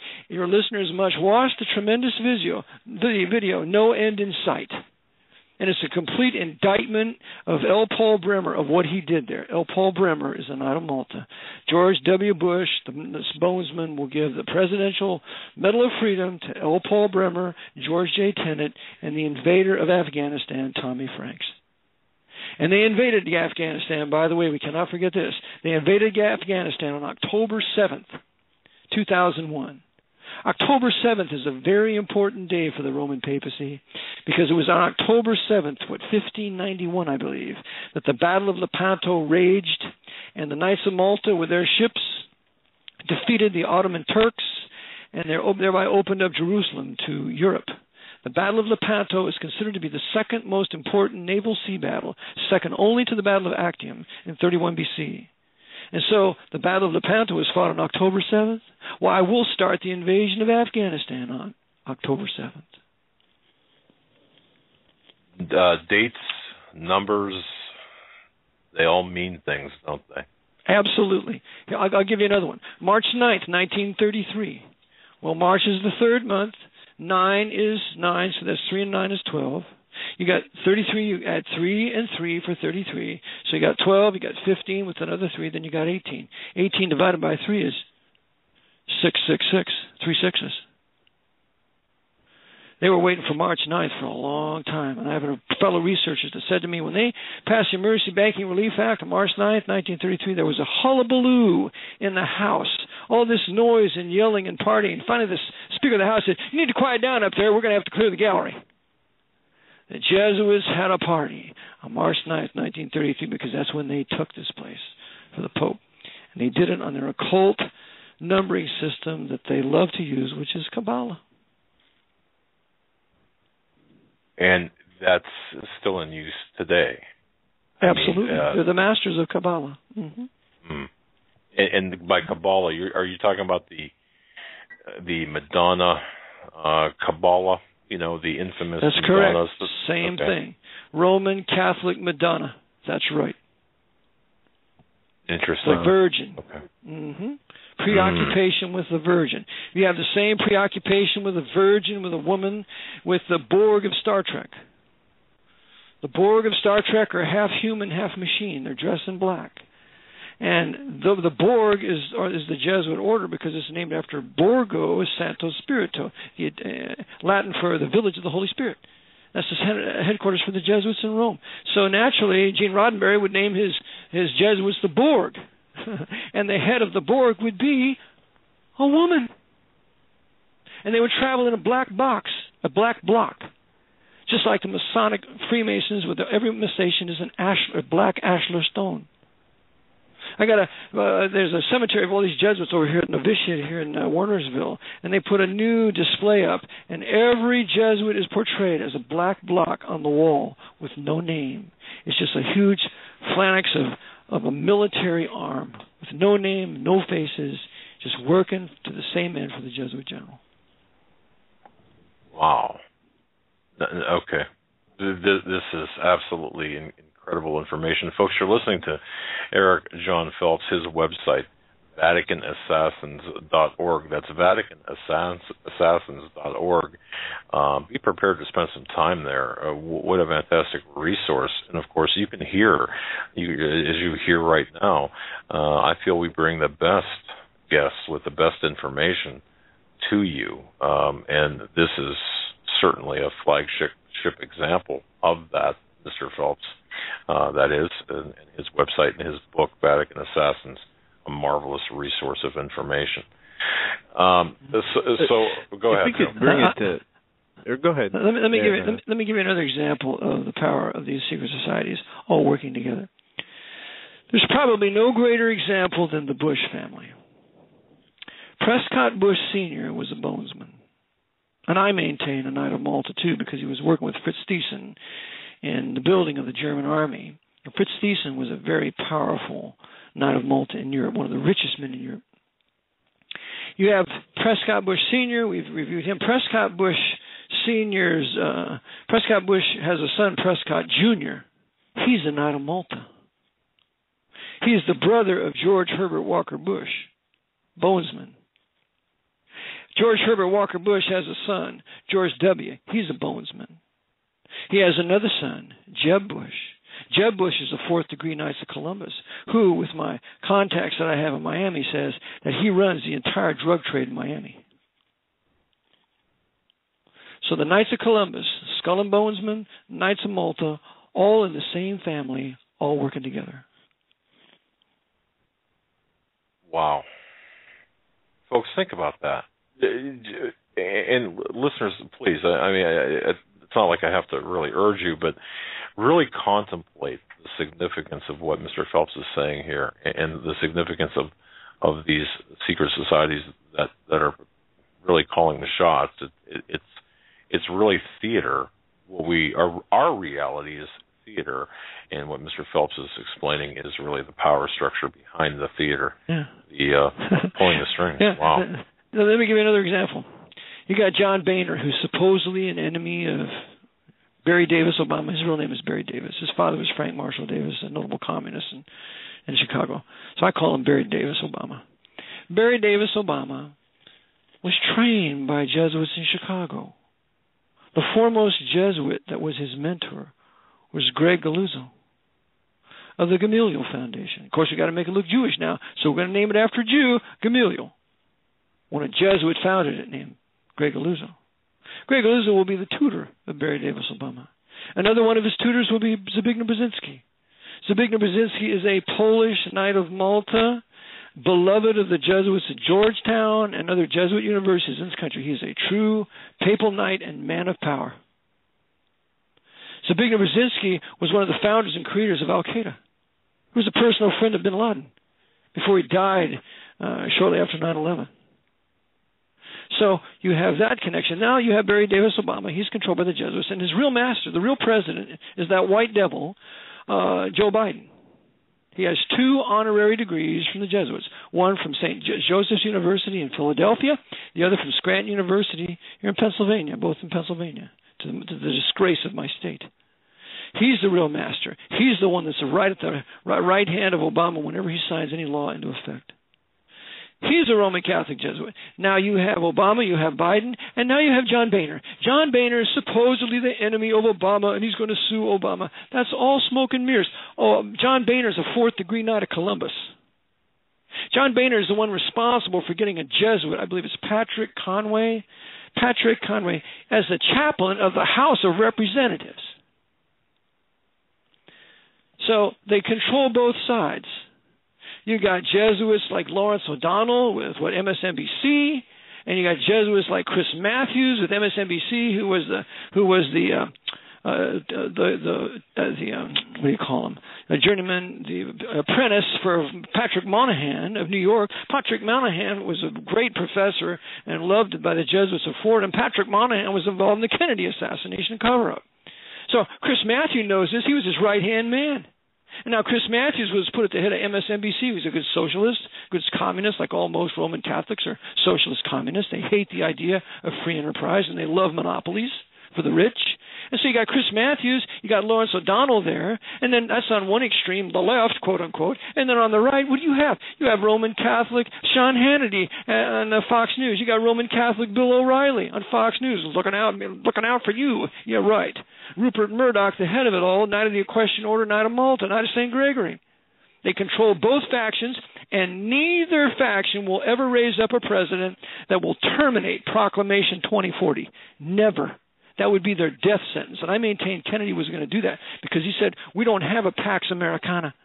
What's that? It's an empire, American peace, world peace. How do you do that? You got to have a conqueror. You got to have a Caesar in place.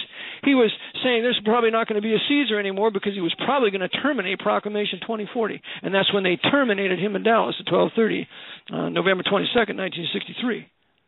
So you have that issue. And then the other thing, you'll never have a Congress that's going to repeal the Emergency Banking Relief Act, 12 United States Code 95A. They'll never repeal it, because if they repeal that act and they repeal Proclamation 2040, that's the end of military government in this country. And they'll make very sure they're not going to do that. No Republican and no Democrat would ever raise their voice to call for such things. They know that would be a death sentence. This is fascinating.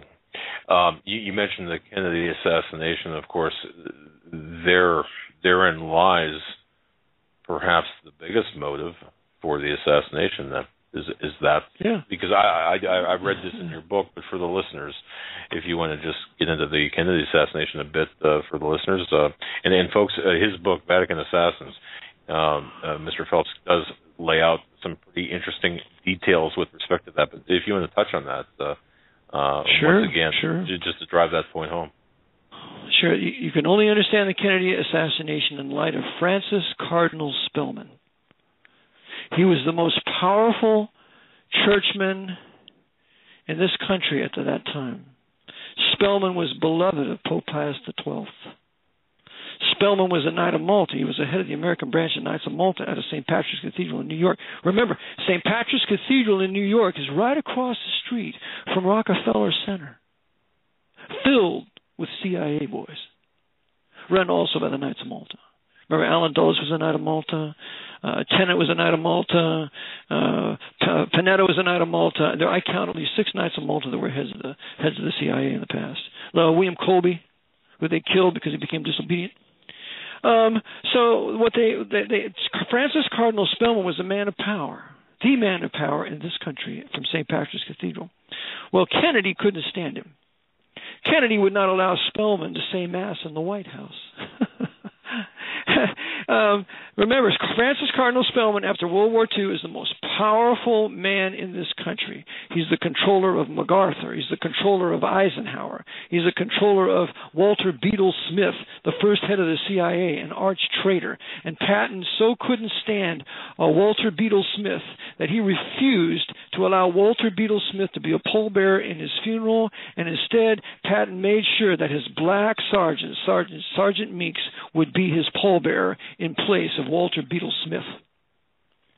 So what we have is all these men of power, and they're controlled by Francis Cardinal Spellman. Spellman is in control of the CIA. He's in control of the NSA. He's one of the first guys to be taken out by General Vandenberg after the Roswell crash of the anti-gravity craft that crashed back there, which is, of course, an American craft built of Pyrex from Corning out of New York. So he's overseeing all of this, and Kennedy is his enemy. Kennedy wants to do away with the Vietnam War. Kennedy called the Vietnam War was called back in the 1960s Spelly's War, Cardinal Spellman's War. Spellman visited the troops in 1965 and called them, get this, called them the soldiers of Christ. You can read all of this in The American Pope by John Cooney. The American Pope by John Cooney, written in 1988. He has the Al Smith dinner every year when he invites all the men of power in finance, in military, in politics. They're all there at the Al Smith dinner. All the big knights, all the big bankers, all of them are there. That's why both presidential candidates are there. That's why you got the Pope's court Jews there, like Chucky Schumer and all the other sinners, busy serving the Pope of Rome. Lap dogs for the Archbishop there to do whatever he tells them to do, like taking your guns and have a more socialist communism. and more anti-white legislation to destroy the white people in this country, particularly the Protestants and Baptists, to drive us to desperation into right-wing fascism. All this is a design of the Roman papacy. And at the time, Spellman is pushing it because he's also behind the civil rights movement. The civil rights movement was utter treason to the black people of this country. It was led by Roman Catholic, it was led by high-level Freemasons like A. Philip Randolph, who founded the sleeping car porters. A. Philip Randolph was controlled by Jesuit John Lafarge. And I sell a book by a dear black lady on my website who tells the whole terrible story of the civil rights movement. Martin Lucifer King doing nothing but only getting the black people into commerce and into the military to fight for the purposes of the Pope. That's all he was about. So we have Spellman. He's behind us. Spellman is a member of the Urban League in New York. Spellman is overseeing the civil rights movement with these Masonic Jews, Stanley Levinson, that are advising Martin Luther King. Spellman is the head of the FBI through 33rd degree Freemason J. Edgar Hoover, and Hoover's secret boss, who was Cartha DeLoach, who was a high-level Knight of Malta, and he was also the head of Division 5 at the time of the FBI Kennedy assassination. So you have Spellman running Henry Luce. Henry Luce was a Knight of Malta. He controlled Time magazine. He's the one that bought the Zapruder film for $150,000. Cardinal Spellman is a personal friend and overseer of Knight of Malta, Lee Iacocca. Lee Iacocca was the head of Dearborn Division of Ford Motor Company at the time of the Kennedy assassination in '63. And what does Iacocca do? He has his chief of security, Carl Renas, drive the limousine back to a Cincinnati Ford dealership to repair all the primary strikes. Lee Iacocca is a traitor. He's also involved in the Kennedy assassination, and he's never been confronted with it, except in my book.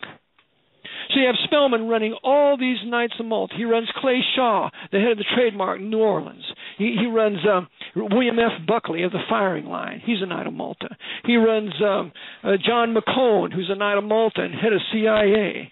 He runs Claire Booth Luce, the Dame of Malta, who was an ambassador to Italy under the Eisenhower administration. Dwight Eisenhower was a Knight of Malta. He wrote the book Crusade in Europe, and that's all it was, a huge crusade for the Pope. He controls, he controls one of the heads of, it's going to be a former head of the CIA at the time, William Casey. William Casey's a Knight of Malta. James Angleton's a Knight of Malta. And they're all controlled by Francis Cardinal Spellman. So when Kennedy gets out of line, Spellman gives the word. And an order goes down for his assassination. And it's going to go through the Pentagon. What about the Pentagon? The Pentagon was built by a huge Philadelphia contracting business owned by a Knight of Malta named John McShane. John McShane. So all of it's in the hands of the Pope. Kennedy says, I'm not going to obey Spellman. I'm going to get us out of Vietnam by 1965. Fletcher Prouty writes his great work, JFK, of which the movie is based upon largely, a lot of that. And Spellman says, no, you're not. You're not pulling all these troops out. We got a bunch of things to accomplish there in Nam. So for that, and also Kennedy, he attacks the Pope's Federal Reserve Bank. He wants to take the Federal Reserve notes out of circulation. He wants to circulate nearly $6 billion worth of United States notes. And so what happens is he's assassinated. About 1 or 2 days after the assassination, LBJ reverses the executive order of Kennedy for all the United States notes to be circulated. LBJ was totally controlled by Spellman. LBJ's best friend was a Roman Catholic priest, Winibald Snyder. LBJ's personal friend in Washington, Edward Bennett Williams, who became the head of the Knights of Malta in America for a time. Billy Graham. Billy Graham was the personal friend of LBJ and Edward Bennett Williams, and Billy Graham is a traitor. Another dirty, filthy traitor, a 33rd degree Freemason working for the Pope of Rome. And I hope and pray someday that somebody really comes out and exposes him for his hand in the Kennedy assassination. So you have all these knights involved, but they're all subject to Francis Cardinal Spellman. And right over here at the Jesuit Spiritual Center, there was a novitiate at the time. Francis Cardinal Spellman had a special room called Room Number 3. And there he would go meet with the Jesuits of Power of the Maryland province and be told what he needs to do. Spellman, after the assassination of Kennedy, refused to stay in this country. He goes to Rome and performs a high mass in Rome because he's not sticking around here. And Joe Kennedy knows it, and many of the Roman Catholics know it, and the Kennedys no longer have anything to say to Francis Cardinal Spellman. So Francis Cardinal Spellman oversaw the entire assassination of John F. Kennedy, and the cover-up, and the cover-up will continue with Terrence Cardinal Cook. And it will continue because we have Frank Sturgis was one of the assassins in Dallas. He's going to make a 22-page confession to Terrence Cardinal Cook and tell everything that happened in Dallas that day. And one of the things he tells in his 22-page confession that's suppressed in Terrence Cook's archives there in St. Patrick's Cathedral is the fact that the man who killed Jefferson Davis, what was it? Officer Tippit, Jefferson Lee Tippit, I believe. He kills Officer Tippit. The man who killed Tippit in Dallas was G. Gordon Liddy, the Roman Catholic papal knight, so beloved by J. Edgar Hoover. So you got all these sinners, all these traitors, all these murderers, all these liars running everything in this country, and the pulpits are dead silent.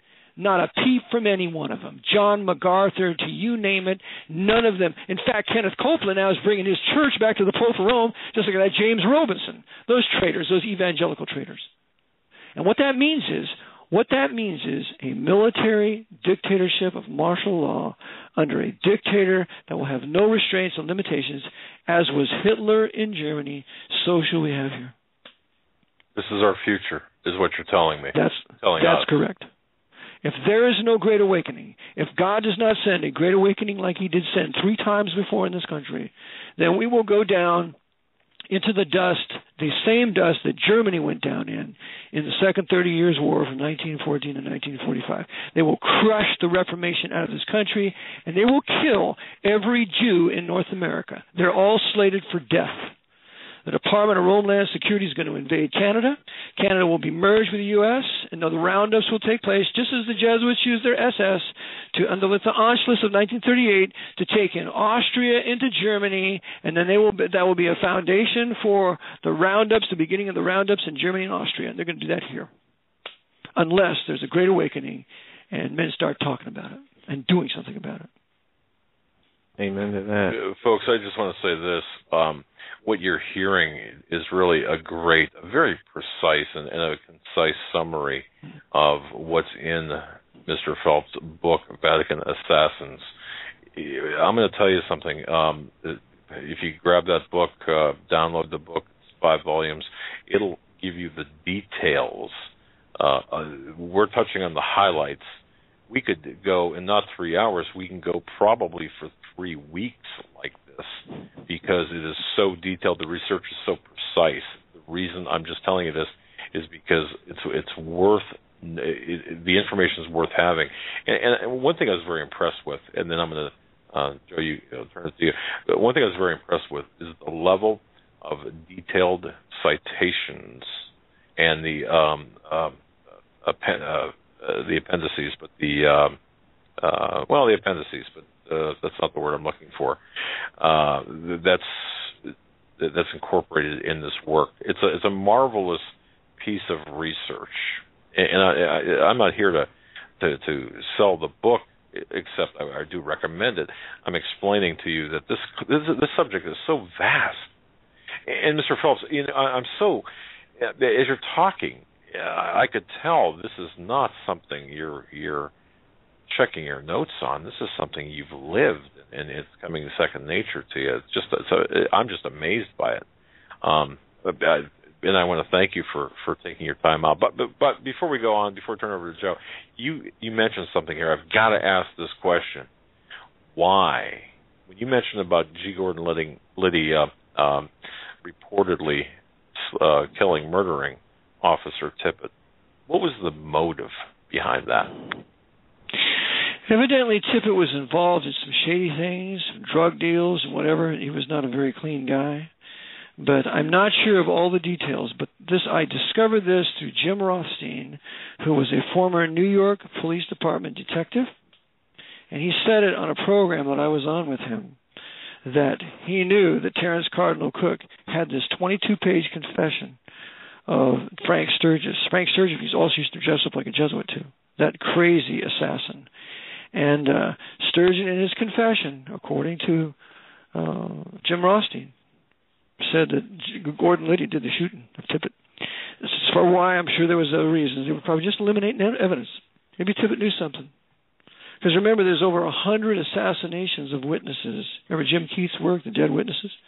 Over 120 dead witnesses after the Kennedy assassination, because the CIA and the FBI are just busy eliminating any kind of evidence that could be used in a trial. If there's no evidence, there's no trial. So they eliminated them. They eliminated Des Moines, Schultz, and others. Des Moines, Schultz was a Night of Malta, too. Clay Shaw, they poisoned him. He didn't even have an autopsy. So they eliminate their own if they become a threat to the temporal power of the Pope.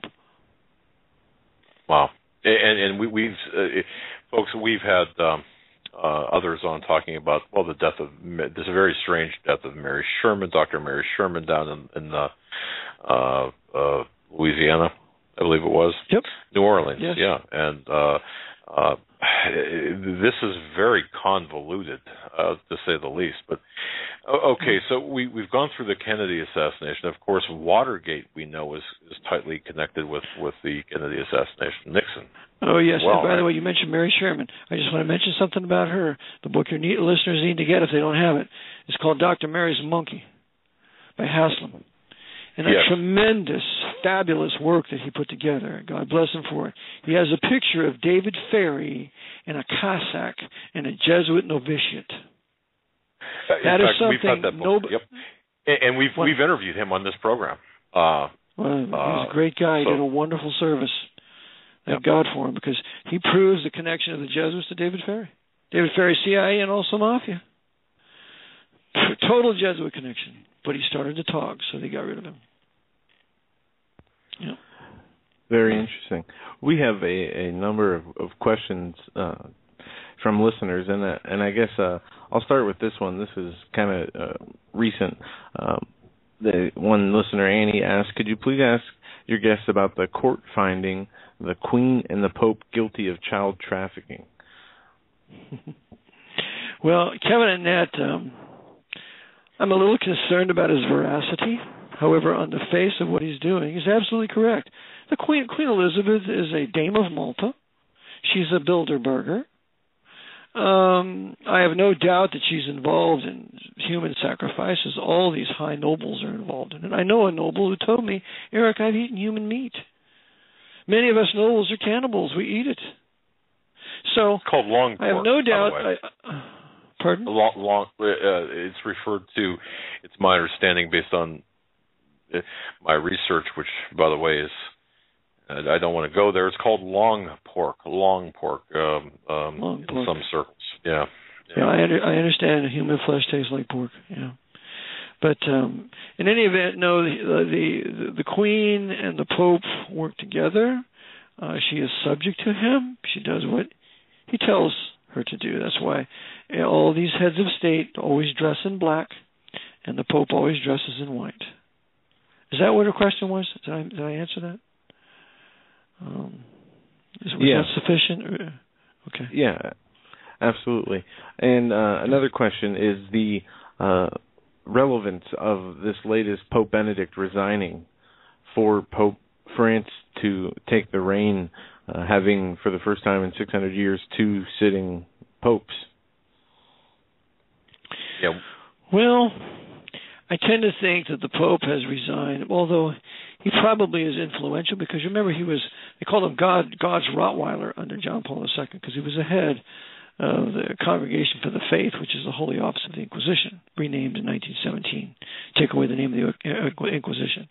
But I have no doubt that he's probably influential, but this Jesuit, this Francis I, this Italian Argentinian, is a very diabolical man. He's the perfect man to be in that place for the up-and-coming war that they're going to have in the Middle East, when they're going to destroy Mecca and Medina, and they're going to blame it probably on the Americans or the Iranians, so that the Sunni Muslims will unite for the annihilation of every Shia Muslim on the face of the earth.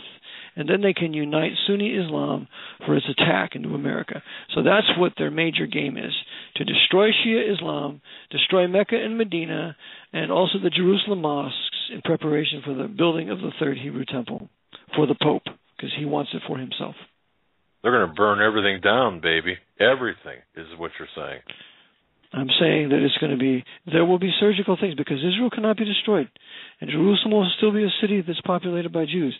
And so there will be a third temple built, but we're going to see a huge war in the Middle East, and largely incited by the American diplomacy there that would not allow Israel to take care of its enemies, and the giving of Gaza to Hamas and the whole 9 yards. And Gaza is historically the land of Judah. It belongs to the Jews. And so this has all been facilitated by this government, this military government here in Washington, subject by the Pope of Rome, working in conjunction with the government of Israel, which also works with the Pope of Rome, especially through Shimon Peres, who is an absolute papal slave, like Benjamin Netanyahu. They both work for the Pope. Man. Folks, we're talking with Eric John Phelps. His website, VaticanAssassins.org. That's VaticanAssassins.org. Book of the same name, Vatican Assassins. It's a great book. It's available for download. I would urge those people who want to understand how all of this is coming together, and we're seeing. By the way, for me to finish that sentence, to go to his website, VaticanAssassins.org, and in the upper right, of course, is the download available for purchase.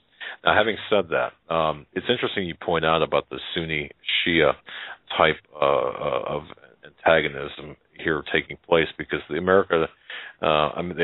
United States, the Western intelligence, we are backing ISIS, and the which is created, correct, and funding. That's correct. Yes, more precise. Yes, and the name, by the way, to me, is more than just a coincidence, is it not? Okay, but it's interesting because just this past weekend there was some significant footage. In fact, I don't even think it made it in the Western media, where ISIS had gone into I think it was the southwestern or northwestern part of Iraq, southwestern part or southeastern part of Syria, and destroyed, I think, a dozen long-standing Shiite temples there.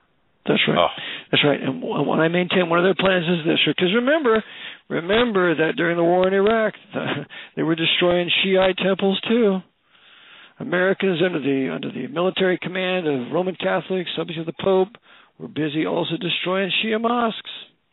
It's the destruction of Shia Islam before our eyes. Now, I'm not any friend of Shia Islam, but I'm somewhat of a friend of it, and that the Pope didn't create it. The Pope created Sunnism. He did not create Shia, and that's always been a thorn in his flesh, because he's not able to completely unite Islam until he gets rid of the Shia.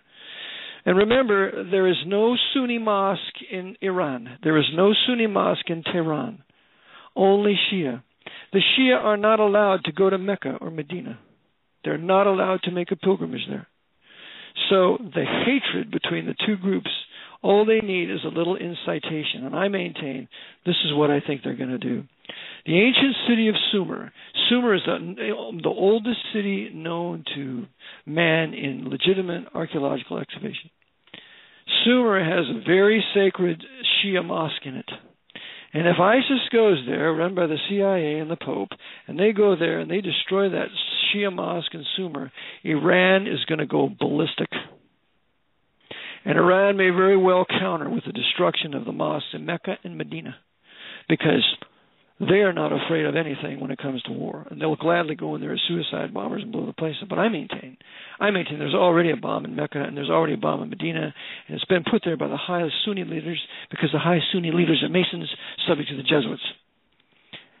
So when that happens, now you're going to have the destruction of Mecca and Medina. You're going to have the destruction of Jerusalem mosques. You're going to have the destruction of the ancient Shia mosque in Sumer. You're probably going to have the destruction of that Roman Catholic cathedral that's guarded by the Nicene-Equestrian Order that was built by Constantine. What is it called? The Church of the Holy Sepulchre in Jerusalem. And if they bring that down and blame it on the Muslims, then you have the whole Catholic world of Europe wanting to go to war. So all they have to do is press these certain little triggers. And then they can launch their war, and then they'll be controlling the military commanders to have them do what they want them to do. And one of the things they're going to do is They're getting prepared to rebuild a second Sunni caliphate. They've already been rebuilding it now with Dubai and Abu Dhabi. They're building it with Iraq, with Baghdad. They're building it with ancient city of Babylon. I have pictures in my PowerPoints of American troops guarding the ancient city of Babylon as it's being rebuilt. The Ishtar Gate's already been built. They're building Babylon under the guise of a second Sunni caliphate. And when the final Pope of Rome is slain and he rises from the dead to be the Antichrist, he's going to move his capital from Rome to Babylon. And that's why Rome is completely behind it and using American military and American corporations to build a place. That's why they build Baghdad. Yeah, Baghdad's going to be the capital of the new Sunni Caliphate. I think it's on 104, 107 acres, the largest American embassy in the world, all going to be given to the Shia Muslims. Brother Eric, we're a couple minutes before the break here, and this might be a good time to ask this question. I received a lengthy email from a Julie, and she states that the Catholic Church is the same church that Jesus founded and made Peter the first pope, basically. Is the Catholic religion the church that Jesus built?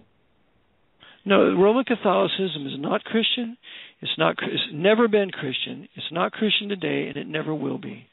And we know this by what it does. It utterly condemns the reading of the Bible by the common man in his own language. It routinely killed for hundreds of years Bible believers during the Dark Ages, and they have also done everything they can to suppress the Reformation Bible in the hands of the people. The Lord Jesus Christ of the Scriptures never founded the Roman Catholic institution. It was founded by the devil, using certain powerful men.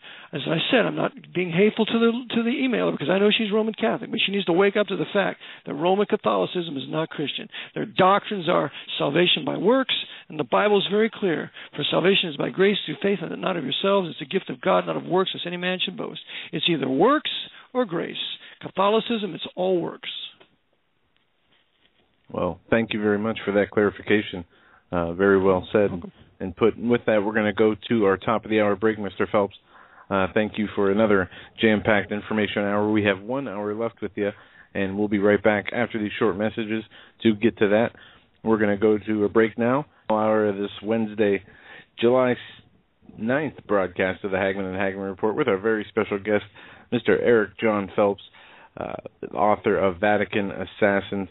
Fantastic first 2 hours. If you joined us late, I recommend you download this broadcast and listen to it. I know I'll be downloading it and listening to it several times to catch everything that was said in here because it's so much information and it's going so fast. Mr. Phelps, I have a great question from a listener named Elizabeth. She asks, I'm confused. If all these people that Mr. Phelps is talking about are working together under control of and for the good of the Jesuits, why are they fighting against each other? Well, it's an open but false policy. We have to realize that the Jesuits have an open but false policy and a secret but true policy. And you have to ask yourself that question. What's the real policy behind this? So who's fighting who? Well, we got ISIS fighting against who? The Shia? They're the targeted population. Who's backing ISIS? The CIA. CIA backs the Muslim Brotherhood. CIA backs Hamas. CIA backs all these radical, these typical Muslim groups, I should say. They're backing them all to use them for the killing of certain targeted populations. And then the Jesuits are going to back the Russians with their FSB. The Jesuits run Spetsnaz just like they run the Green Beret or the Navy SEALs. So they run all these extremes in this huge Hegelian dialectic for the purpose of targeting selected populations and peoples for destruction, or individuals. So openly they appear to be fighting each other. I'll give you an example. World War II. Chapter 37 of my book has to do with 150 pages of World War II, the Second 30 Years' War. Here's an example. We have the British fighting the Germans, right? Well, the Germans just happened to have the British Expeditionary Force surrounded at Dunkirk, some 350,000 men. And they're waiting for the order to bomb and strafe the British Expeditionary Force and for the Panzers to move in and wipe them out.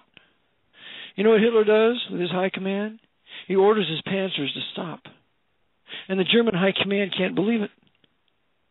Why is he not destroying the 350,000 men of the British Expeditionary Force? Because when they're destroyed, we now can invade Britain, and once we invade Britain, take it over, and we can put our wolf pack in the Pacific, and no Americans are going to be shipping anything over here.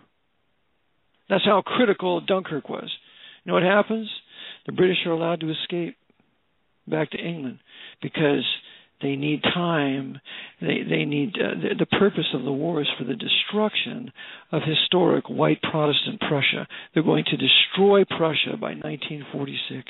That's one of their goals. They're going to destroy the Reformation out of Europe. We're going to bomb Rotterdam to smithereens, a tremendous Protestant city. We're going to firebomb Dresden. That wasn't a military target.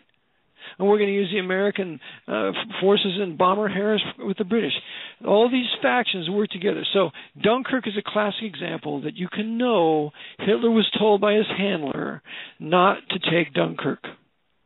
Let's turn the tables here. Let's turn the tables, and we'll talk about the invasion on D-Day, when Normandy is invaded. Remember, the bombs that were dropped on D-Day at Normandy and Omaha Beach, they were all dropped in the ocean, or they were dropped behind the machine guns and the big guns there on the line.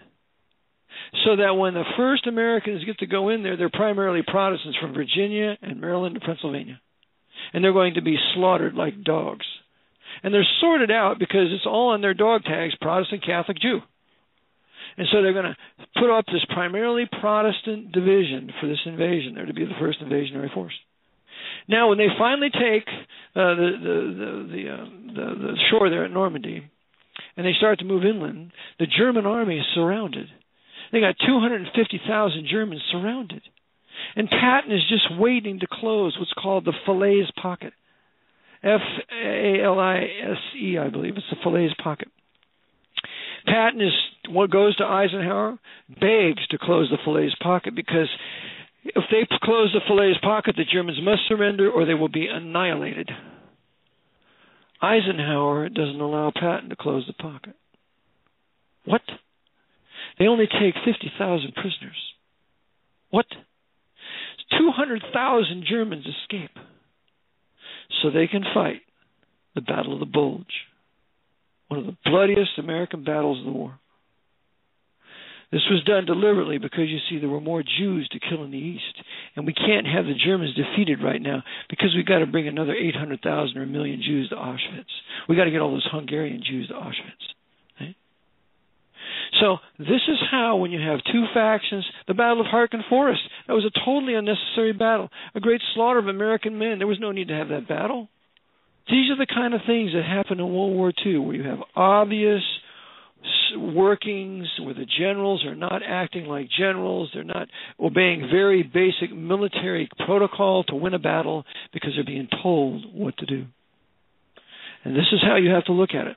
Both sides, they're fighting each other, but I'll tell you, at the top, they're not fighting each other.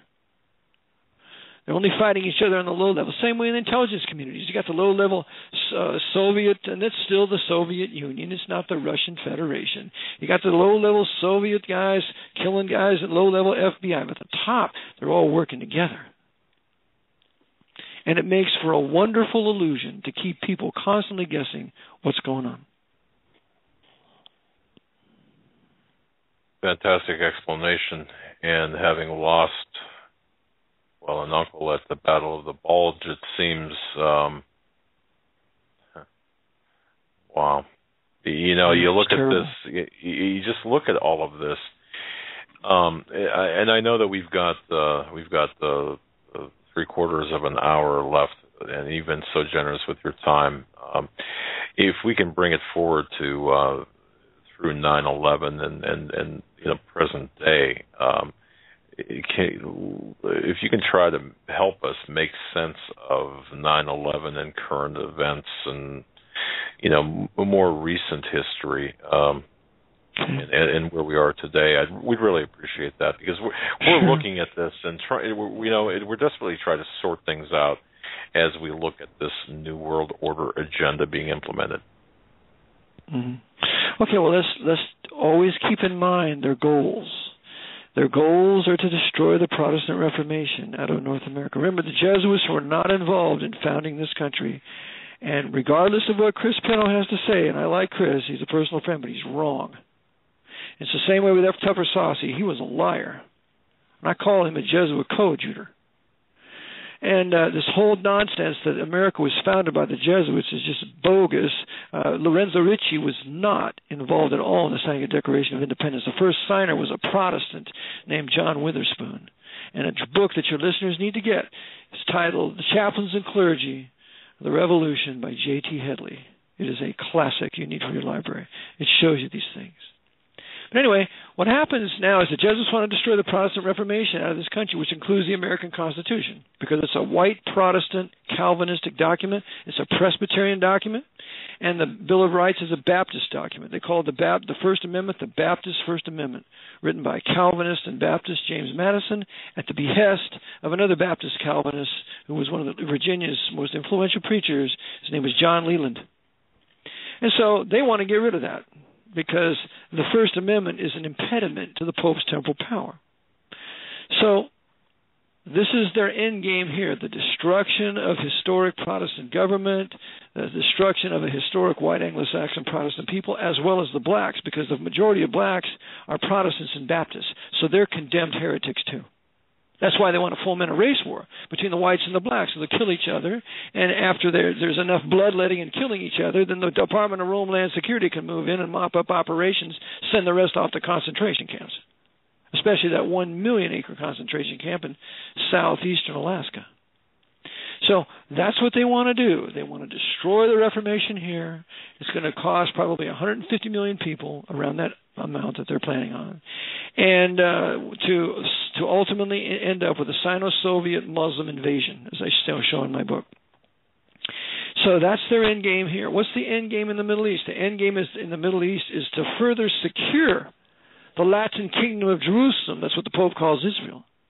Israel is going to prosper from this war. It's going to have borders extended, because it's the Pope's Latin kingdom of Jerusalem. Jerusalem, in his mind, is his city.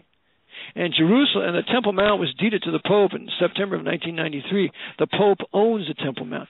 60% of all the land in Jerusalem is owned by the Vatican. 60%.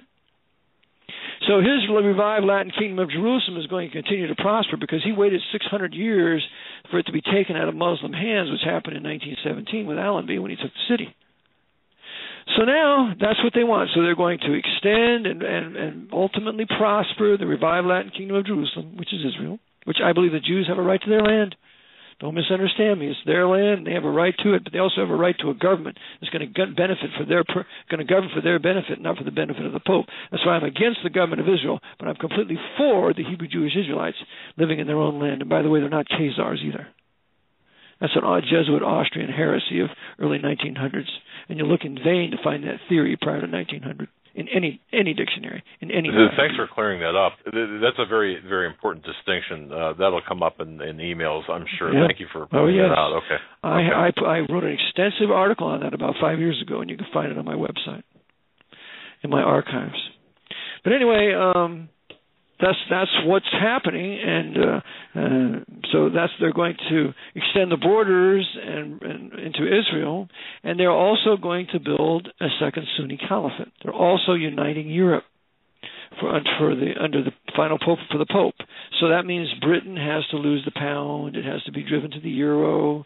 Ireland will be entirely in the hands of Rome. Britain will also be. They've got to do away with the last vestige of the Protestant Reformation, which is Great Britain. So that's what they're working on in Europe. They're working on the same. They've already got Russia. They've already got the Eastern nations. This thing going on in Ukraine between Russia is just to create Russia and China as the enemy of America. Ukraine is already subjugated, but it's just for Western consumption, so the people here will want to fight the Russians for what they're doing in Ukraine. When the fact of the matter is, Odessa is Russian, and it should never, it should never have been given to the Ukrainians with Nikita Khrushchev, who was a Ukrainian. So when they come in and they take that portion of land down there, that's actually Russian. But nonetheless, it's all to incite anti-Russian fury here in America. so that they'll ultimately say, we need to fight the Russians. Of course, remember, the whole Russian military has been built by the West. Their technology has come from here, just as the technology for the whole Red Army of China has come from here. That's why they gave all our top secrets to Wen Ho Lee, that Chinese traitor working with the CIA, to give it to the Chinese so they can have that. So they increased their military abilities by 25 years over Wen Ho Lee, and he never was prosecuted, never went to jail, never was executed. So what we have now is this is their end game. The unification of the Asian nations in the Far East under China. That's their big game. So Japan is going to go into the fold of Red China. That was the reason why they pulled Fukushima. That was a thermonuclear bomb in the Pacific Trench, and it caused the flooding. It wasn't any storm or anything like that. It was a naval operation. And so now that's going to drive Japan into the arms of the Chinese, and that's exactly what they want. And then they're also going to unify Korea. They're going to unify North and South Korea. There will be one of the largest armies in the world with North and South Korea combined. They have a huge navy, a huge subfleet. Korea, Taiwan, China, Japan, all of those Asian nations will be united into one huge faction for the ultimate and future invasion of the West Coast, and through the Panama Canal, and from the new Panama Canal they're building, and ultimately from the canal they're going to build through Nicaragua, all into the Gulf of Mexico, so they can go into New Orleans, Miami, and Charleston. It's going to be a huge, massive Sino-Soviet Muslim invasion. So that's where they're working at. So in order to have that here, they have to weaken the population. They have to make sure everybody's on drugs. They have to make sure we have this huge dope trade in this country where all the major cities are on dope. I was told when I was in Miami 2 weeks ago that 75 to 80% in Miami, all those people are on drugs. So there's drugs everywhere to weaken the population. It's the same game they played on China when the Jesuits were using the British to run the opium trade into China to weaken the Chinese population so they could ultimately overthrow the Manchu dynasty in 1912. So that's the game here. Flood the place with... Make sense? Yep. So flood the country with drugs, flood the country with crime, and also we got to advocate, we got to take away the guns now. Now, these people, they can't have guns. And we're going to have more and more crime, more and more black ops, more and more these events like Columbine and others that are military black ops to justify these prostitute congressmen and senators to pass legislation to take your guns. And by the way, they can only take guns from public U.S. citizens. They cannot take the guns from the private citizens having their private citizenship secured by Section 1 of the 14th Amendment. Because they can only give a private citizen civilian due process of law. They cannot give a private citizen martial process, which is all they give on a federal and state level. Your listeners need to think about taking my course. Exactly. But let me ask this. Has that been tried and tested anywhere in the Continental or anywhere in the United States? I tested it in Bucks County in Pennsylvania and won there. Okay. Civil case. Mm-hmm. Okay. So people can go to your website and find more information about that at VaticanAssassins.org. Right. They can find about the course. If they want to take the course, it's $1,750. Takes 3 days to go through it. All day Friday, all day Saturday, and all day Sunday. They get 3 large books, and unfortunately, they got to listen to me for about 10 hours a day. But when I'm done, they understand what happened and what to do and how to restore their status. But anyway, back to what they're doing. Okay. Pardon? Yeah, go ahead. Yeah. No. So back to what they're doing. Yeah, okay. I'm sorry. I didn't mean to overtalk you. There is a little bit of a delay here. Go ahead and continue, sir. Okay. So that's what they're doing. They're uniting the Far East. That's why they use the American infrastructure to build a huge commercial empire in Japan to ultimately be merged into China to be used against us. That's why they made a pillbox out of Taiwan. There's more munitions in Taiwan than probably any country in the world per capita. They're going to take all those munitions and all those Chinese nationalists, merge them into the Red Army, and they're going to have another huge force there. So it's about merging all the Asian nations that were built in the Cold War, militarized during the Cold War, uniting them to be used against us. Then they're ultimately going to be the kings of the East of biblical scripture that will invade Israel, and there's already a road being built to that end.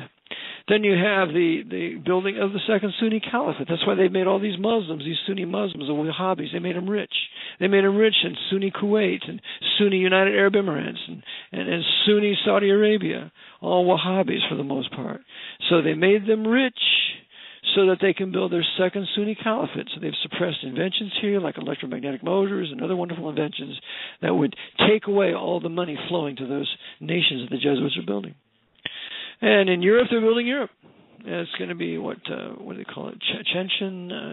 It's a term, but it's the huge European Union, financially and politically, under the Pope of Rome. Well, what about all the Muslims in Europe? Well, that's simple. The Muslims have been brought to Europe to drive those white people in Europe to desperation. So you're going to drive them into right-wing fascism, and all those Muslims in Europe are going to die. They're going to kill every one of them.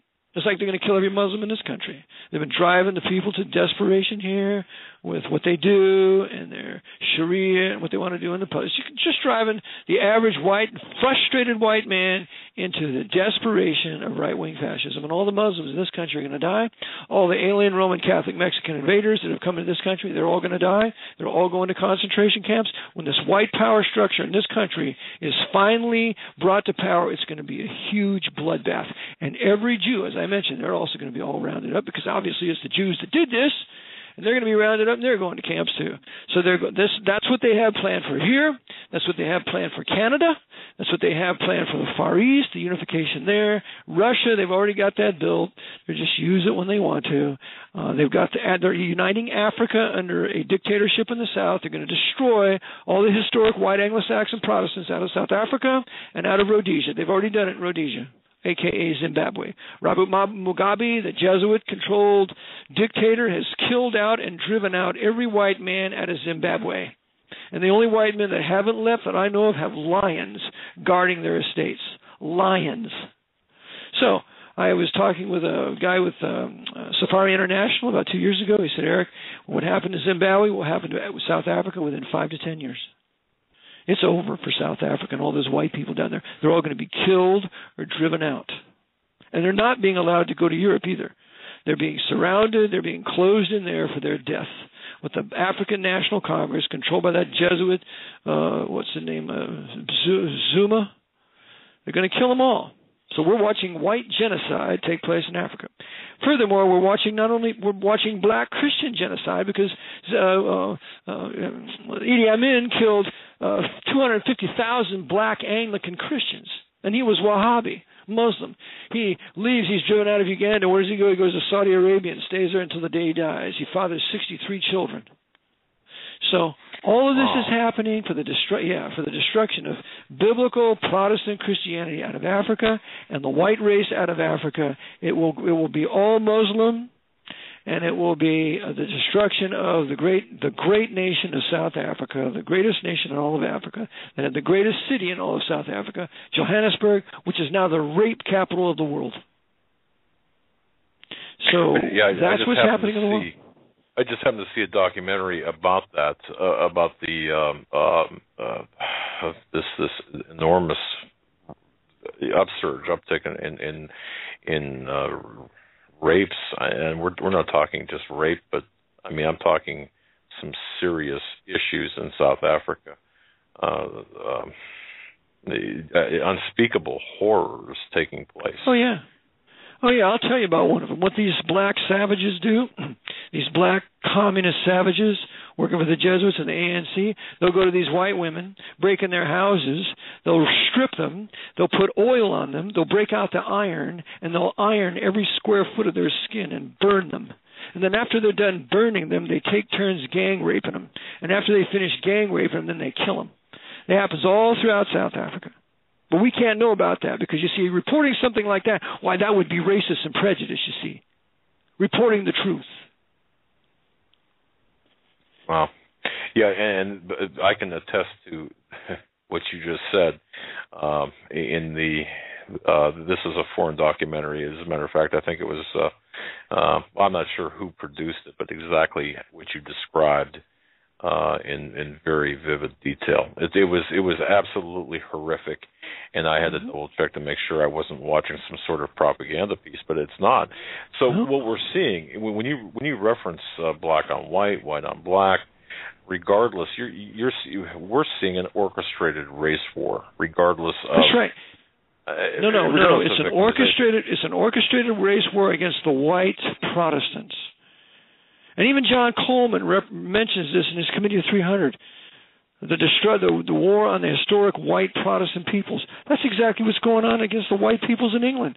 You got all those majority savage Muslims there. They're busy making pores out of those white women there, pouring hot boiling water on their little children. That's all Muslim savagery encouraged by the Masons that are running those people for the benefit of the Pope and destroying the historic white Protestants of England and Scotland.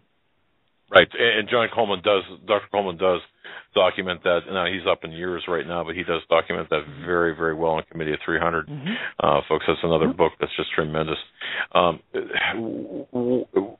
What's the time frame here we're looking at? Because we see things happening with expedience right now, especially in the Middle East with ISIS and what have you. Are we looking at things fulfilling? Prophecy being fulfilled here in short order? What do you think? Well, I believe that the stage is being set for the 70th week of Daniel, which is absolutely yet future. So there has to be a coalition of nations as described by the prophet Daniel and Ezekiel and Isaiah and Revelation to take place, so that when that coalition is in place, then the 70th week will just go into operation, because the 70th week of Daniel begins when the final Pope of Rome makes a 7-year agreement protecting Jerusalem, and he makes that agreement with many nations. And there's also a UN, I think it's Resolution 181, that the UN has a special treaty with Jerusalem. So that's what's being aligned. But I just see right now that the Jesuits, if they have their way, they're going to destroy the Reformation. The last vestige of the Protestant Reformation is going to be destroyed within the next 20 to 30 years. I maintain we're in another 30 years war. That 30 years war began in 2001. I'm probably end in 2030, something like that. And when that happens, they will have everything in alignment, I maintain, for the unification of Europe, the unification of the Far East, unification of Africa, the second Sunni Caliphate that will be revived, Babylon's kingdom of Babylon, of Isaiah, Jeremiah 15, Jeremiah 51, and Revelation 18, that's a literal Babylon. Revelation 17 is the Roman Catholic Church. Revelation 18 is a literal Babylon. And they'll have that in place, unified Europe. And so I maintain they're going to accomplish this through this next huge world war that they are beginning to put in motion. Interesting. I commonly refer to this time period in our program of kind of the lightning round, because we, throughout the broadcast, we've been getting questions for you by email. And one emailer, I'm just going to, seemingly these may be unrelated questions, so if you don't mind just rolling with it, it would be great. Sure. Ralph, listening live outside of Rome, Italy. Hi, Ralph. I believe that's great. It's kind of an odd spelling of your name, but I just lost your email. I apologize. Okay, hang on a second there. Let me get it back. Hold on. This is radio, live radio. I'm a pro. I can get this back. Ralph. Joe, I'm sorry. Can you bail me out here while I'm looking for Ralph's email?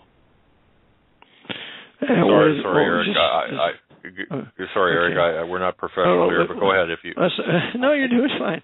I do. So you have Ralph's calling from Rome. Yeah, you sent an email here, and I accidentally closed it, and I got a page of emails, and there was a great email. Okay. Joe, help me out while I'm looking for it here. I did not get the email. Well, make sure when he's in Rome. Make sure he goes to see Borgo Santo Spirito, number 5. Make sure he goes to see Yesu, and make sure he sees the headquarters for International Scottish Rite Freemasonry. Just have him go check them out. Okay. Very good. We do have listeners in Rome. Karen in Rome. Hello, if you are listening. One question here. Oh, I got it. Go ahead. Okay. Sorry. Thanks for your patience, Eric. Sure. Or Mr. Phelps. Eric's fine. Please, Eric. Okay. The question is this. Rumor has it that all U.S. presidents are related to British royalty. Is this true? And if so, how does this fit in with the Jesuit objectives? Well, according to Emanuel Josephson, in one of his books, his book is titled, I believe, The Federal Reserve and the Rockefellers. And Emanuel Josephson says that when he wrote his book in 1968, he said that approximately 1/3 of all the presidents were related, and indeed many of them to British royalty. However, that doesn't mean they're bad. Just because you're royalty doesn't mean you're bad. You can be a true Protestant and still be a royalty. And so we just have to remember that. Just because they're of royal blood doesn't mean they're bad. Understood. Okay, another question is from Emily from Iowa. Wants to know your take on the Antichrist. Will the Antichrist be, for example, now I've got my own thoughts on this, and I'll just defer to you in this area, but where will the Antichrist be, or who is the Antichrist, if the Antichrist is walking around, what lineage that is, and it's quite a lengthy question, but that's the gist of it. Okay. I maintain that in Revelation 17:10, we read about the 7 heads and 10 horns. In Revelation 17:10, we read, and there are 7 kings. That's basileis. They're kings. They're not kingdoms. They're kings. 5 are fallen. They're died. One was alive at this time, and the other is not yet come. And when he cometh, he must continue a short space. So there were 7 kings of this Roman beast. So there were 7 Caesars, Roman Caesars. 5 of them had died. I did a study on this many years ago and concluded that the first 5 were Caligula, Claudius, Nero, Vespasian, and Titus. They all persecuted the Jews, and they all attributed deity to themselves, because remember, they have the name of blasphemy written on their foreheads. And blasphemy has to do with attributing deity to themselves. So, the one is Domitian. This was a test. Persecuting the Jews and attributing deity to themselves. I had to check out Domitian. Sure enough, Domitian in 95-96 AD, he was the reigning Caesar at the time. He fiercely persecuted the Jews and attributed deity to himself.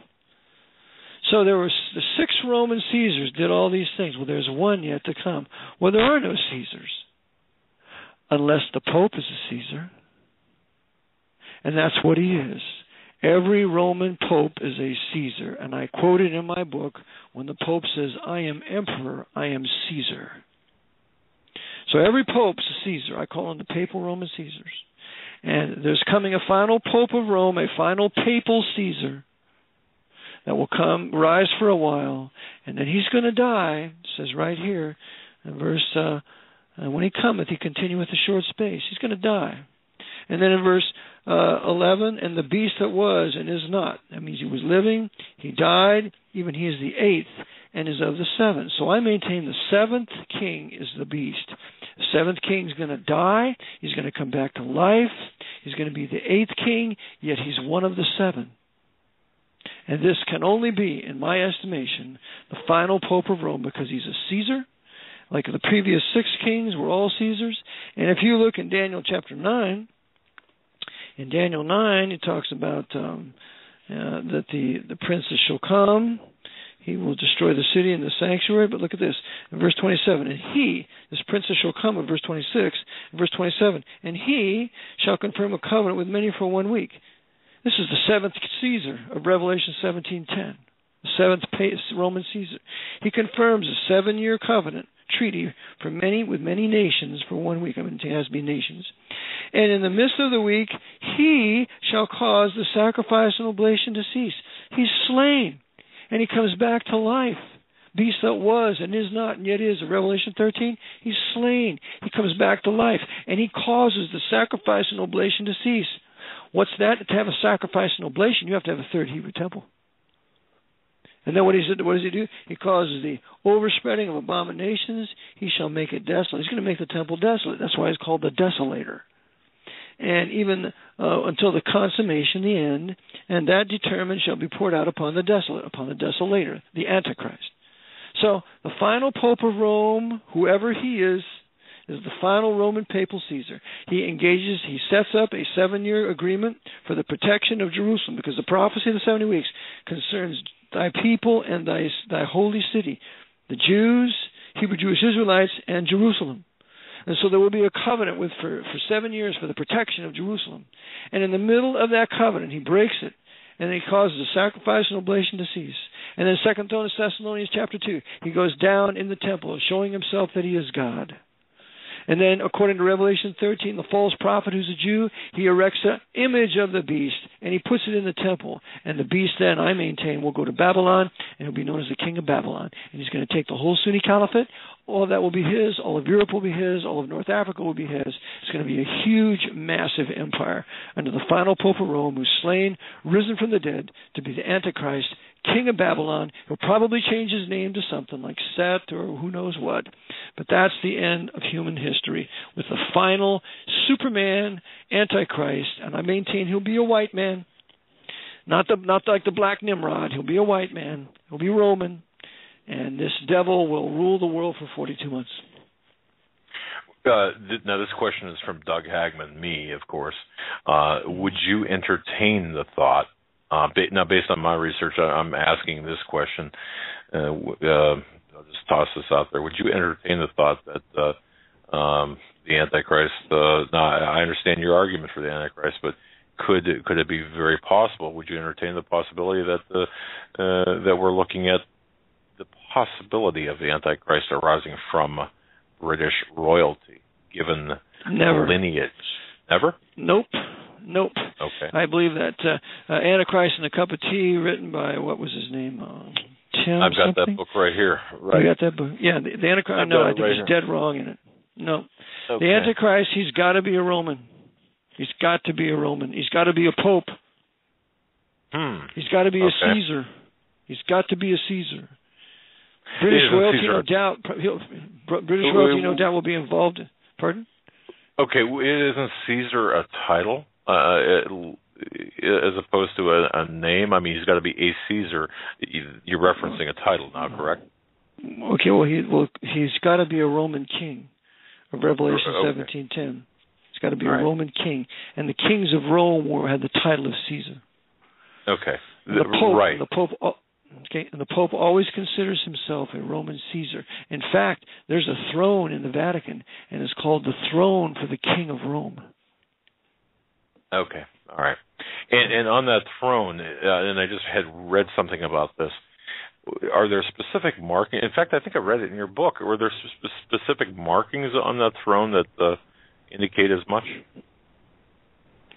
I think so. Okay. Well, on the doors of the Vatican, you have images that one is 3 bees with 6 wings, so that's 6, and then another is I believe there's 6 stars in one, but you have 666. I have it in my book on the Vatican. So you have 666 all across the Roman papacy. I mean, that's his number. So it's got to be the Pope. It's got to be some. Pardon? The Vicar of Christ, the title Vicar of Christ, in I think it was Latin, equals 666 a number also. That's not true. sure if that's exactly. Okay. Yeah, that's correct. That's right. Sure is. And by the way, the Jesuit symbol, when you have all the different, the crooked and the straight sunbeams there, that's male and female. You have 32 spikes on the outside. You have 3 spikes pointing down. That makes 35, and then you have 1 spike on the H. That's 36. If you add 1 plus 2, that's 3, and then 3, and add that to 3, that's 6, and then 4, add that, that's 10. You go all the way up to 36. You have 666, 666. Interesting. All right. Sally Mae, listening live from Spokane. God bless you. Sally wants to know about the structure, the purpose of the structure of the obelisk and the Capitol Dome, both in Rome and in Washington, D.C., as it relates to the Jesuit sonic planning of really both cities. Mm-hmm. Well, the obelisks in any city that you see them, you know that city is run by Rome. Remember, it's wrong to call the obelisk in Washington the Washington Monument. George Washington would never have wanted such a thing, such an abomination. And I show in my PowerPoint from a book that I have, in fact, it was written by a Catholic. It's about for the capital city, that Washington dismissed L'Enfant, who was a French Freemason, for L'Enfant designing Washington after Rome. George Washington dismissed him for that. So the city was never. That's correct. It's a huge find. I just managed to stumble over it and I put it in my PowerPoint, my 2008 PowerPoint. So he never intended the city to be designed after Rome. Washington was a friend of the ex-Jesuits at Georgetown, but he figured they were suppressed. But no, he was not involved. The Jesuits were not involved in the creation. The Jesuits wanted to see America destroyed. They wanted to see the whole revolution crushed and all the Protestants put back under the Anglican Church, so the Jesuits controlled the Anglican through the Archbishop of Canterbury. And my top researcher is Professor Arthur Bowser. He's 85 years old. I have him on my radio station. All he does is vindicate the American Revolution, showing that it was indeed of God, that Rome had no part in this, and there was the plot to overthrow George Washington, to get rid of him for Granny Gates. No, Washington was not involved in any papal plot to set this country up like that. Jefferson was, but not Washington. That's why Jefferson killed George Washington. Jefferson was involved in his assassination using Tobias Leo V. Cover that in my PowerPoint. But back to the latest question. You have all these obelisks. I have in my PowerPoint. I see there's an obelisk in Istanbul. There's an obelisk in Paris. Obelisk in London. Obelisk in Washington. Pardon me. Wherever you have these obelisks, it shows the Jesuit power through Freemasonry. And, of course, it represents the male organ. Correct, and that's yeah. Go ahead. And in fact, the obelisk in Rome was taken out of Egypt. It's directly from the pharaohs in Egypt. So the Pope is a pharaoh. Yeah. Yeah, the symbology from Egypt, ancient Egypt, to Rome, to America, and now throughout the world is very in your face for anybody who takes the time to research it. That's one of the first things in researching the Illuminati that I got into is the symbolism, and the symbols are for people who don't understand, and for people who do understand. And the obelisk, the phallic symbol of they're erected in Egypt. Those are not by accident that we have those in the three major city-states, or the three city-states that run the world today. That's right. That's exactly right. Rome is a religious capital. London is the economic capital, and Washington is the political, military capital. Washington is the military capital of the world. Correct, and that's in your book. By the way, folks, once again, VaticanAssassins.org. Vatican Assassins is the name of the book. Great encyclopedic download. What a great reference book to me. I'm still going through it. It's voluminous. Jim K. Well, tell them the best part, Doug. The best part is it has 760 pictures and portraits, because I can't read a book without pictures. Well, that's true.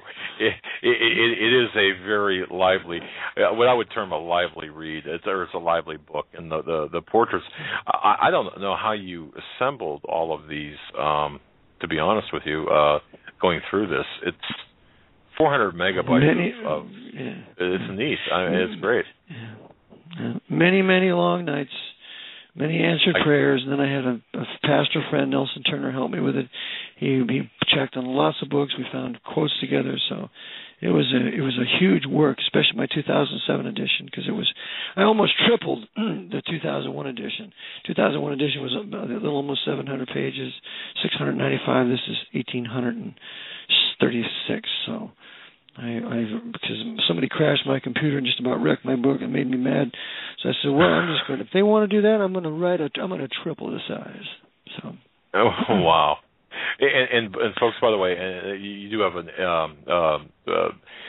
section in there about Malcolm X and him being unwittingly controlled by the order and so on. Very interesting, and about you address the various religions as well. Yep.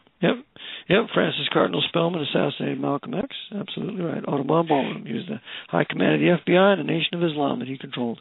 And his wife, Malcolm X's wife, Betty, said so. For which reason she's going to be burned in a fire for saying that. So, and then I touch on these other religions. I show that they're all controlled by the Pope. Orthodox Judaism, Islam, it's all controlled by the Pope. All of it. Okay. One final question. I can't let you go without... Joe looked at me and I looked at him when you said that Jefferson killed Washington. Come again? Again? Okay. Wait, yes, what? okay. Yeah. Sorry. I show that in my PowerPoint that I have with my 7 transitions of American citizenship. Your listeners might want to get that.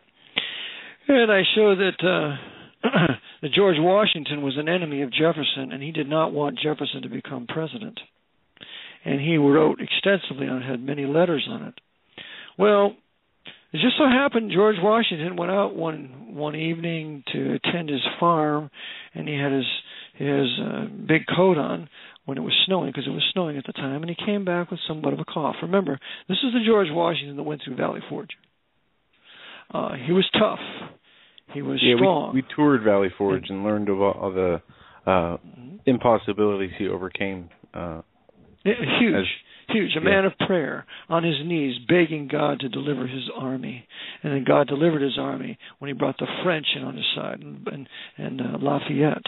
And Lafayette loved Washington, considered Washington to be his father. Lafayette named his firstborn son George Washington Lafayette. But anyway, Washington goes out, and he catches a cold. He catches something in his throat. And he comes back, and Tobias Lear V gives him a handkerchief, something along those lines. In that, whatever he gave him anthrax, because that was the Jesuits' favorite poisoning for the Indians. They give the Indians blankets laced with anthrax. And so as a result, Washington gets sicker. He has a terrible sore throat, and so that he has a problem breathing. Well, what happens? They call one of the doctors, Dr. Craik, to bleed him.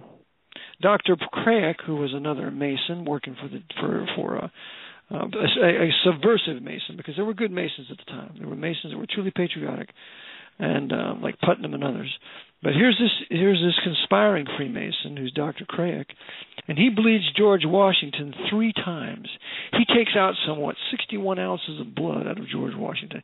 Well, Washington's wife, Martha, begs him to stop bloodletting him. But this was the end for George, because you need blood and iron to get oxygen to your tissues when you get this kind of poisoning. So he facilitated the death of Washington, Craik. And by the way, there was no Roman Catholic priest at the deathbed of George Washington. That's all F. Tupper Saucy lies. Okay, that didn't happen. There's nothing. The Jesuits started to tell that lie back in the 1950s. There was no Jesuit priest from Georgetown at his deathbed. The other thing was Washington, after he was killed, then, because he becomes our first murdered president, Tobias Lear V, who gave him the initial poisoning, he's brought into the next thing he does is he burns all of George Washington's letters. Burns them. He should have been hung for it. He burns all of George Washington's private letters that would have exposed Jefferson for the Illuminatus that he was, the Jacobin that he was at the time. And so, with that, Jefferson, when he's elected president after Adams, he makes Tobias Lear V a very important man in his administration. No. Wow. Who benefits here? Jefferson benefits by the death of Washington and the burning of his private letters. The man who benefits takes the man responsible and puts him in his administration. George Washington was murdered. And the murderer was Thomas Jefferson, acting on behalf of, I'm sure, Jesuits and Jacobins that he was in collusion with at the time. But later, Jefferson repents.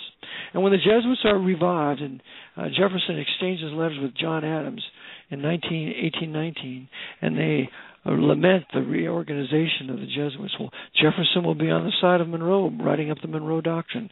So Jefferson obviously had a change of mind later on, for which he is poisoned on July 1st, 1826, with Adams, same day. Jefferson dies of dysentery. Addison dies at his desk right in the House of Representatives, falls down dead.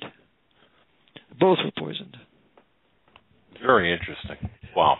Yeah. So, Brother Eric, one last question, if we can, in the closing moments of the show. This from Katie. I think it's an interesting question. She'd like to know if you would comment on the demonic humanoids or those who live in the Vatican with elongated skulls. Are they real, and are they the real power behind all of this? I don't think so. I know that these people with these kind of skulls, they do exist. But I don't think they're the real power. I think the real power is Satan with his high principalities, powers, dominions, and rulers of Ephesians 6. And they run the Jesuits. No doubt the Jesuits, the high ones, are all possessed by devils. And but I'm not sure. I know that skulls exist from the past, from archaeological digs. But I maintain that the Jesuit Malachi Martin was right, that the Vatican is run by Satan. If you read his book, Windswept House, it's absolutely run by the devil, and that's his throne right now, and he rules the world through the Pope of Rome, and the Pope of Rome is policed and controlled by the Jesuit order. The Jesuit order is the Praetorian Guard, what the Praetorian Guard was to the Roman Caesar. They're called the Obsidian Order, and they make sure the Pope stays on track, doesn't suppress the Jesuits, doesn't get liberal, and they keep him in order. And if he gets out of hand, they get rid of him. Interesting. Now, Mr. Phelps, you still broadcast 3 times a week, correct? Yes. Or no? Okay. Yes, I'm on 24/7 World Radio from 10 to 12, Monday, Wednesday, and Friday, and I'm on Liberty Radio Live every Monday from 5 to 6, and on Wednesday 5 to 6. Generally, sometimes I'm on Friday, but definitely Monday and Wednesday. And then on my 24/7 World Radio, I have other men that do speaking and preaching, and I have it in 6 different languages, preaching the gospel and also exposing the Jesuits in Hindi, in French, in Russian, in Dutch, in German, and wow. Polish, yes. So 6 different languages, exposing the Jesuits, preaching the gospel. So trusting the Lord, He will help us financially to provide, because no one's ever done this before, so that the people of the nations and their languages can hear what the Jesuits have done to them. Yeah. Mm-hmm. What a wonderful endeavor! What a wonderful enterprise you have. And I want to say once again how really blown away I am reading and going over the 5 volumes that comprise your book, Vatican Assassins. Folks, as I said, I'm still going through it, having gotten it last week. It's really a remarkable work, piece of research.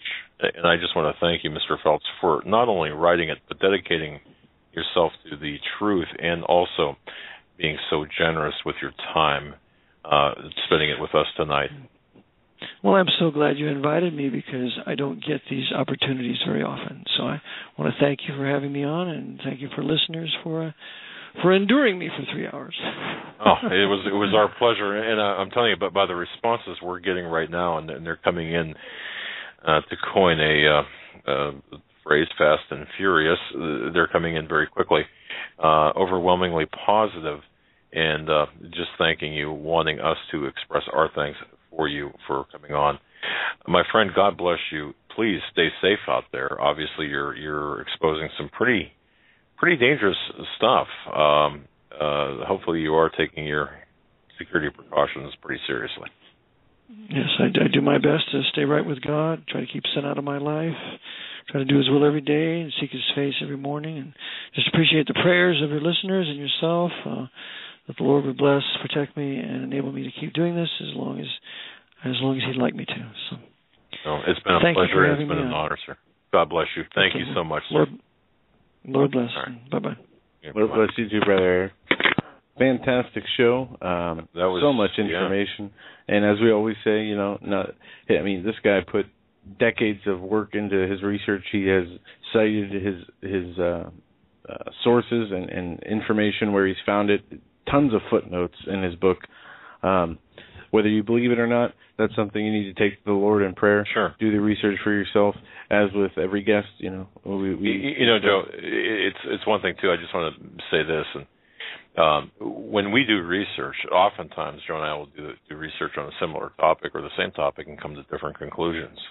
So just keep that in mind as you're listening to the nice broadcast or re-listening to it. It's easy to, look, the evidence is the evidence. That's kind of our motto. If you have documentation, if you've got evidence, it should speak for itself. Now, sometimes the conclusions that we all draw from that evidence, we may not agree with one another. It's not to say, it's just a matter of fact, isn't it? So, yeah. Just a quick correction. I know it says tomorrow Nathan Liao will be joining us, but he will not be with us. He had a kind of a crisis at home. He had no running water for almost a week, and he finally got his water back on. And he said he was trucking water for his animals and his house back and forth for half his day while his water was out. And now that he's finally got it back, he said he's exhausted, and he asked if he wouldn't mind if we could reschedule. And we said, absolutely. But just thanks for everybody who was praying for him, and he is okay. And we will have him on soon, but he will not be on tomorrow. So we will be here, though, 8 p.m. Until then, I want to say thank you for joining us, and have a great night, everyone. God bless. Stay safe. Good night.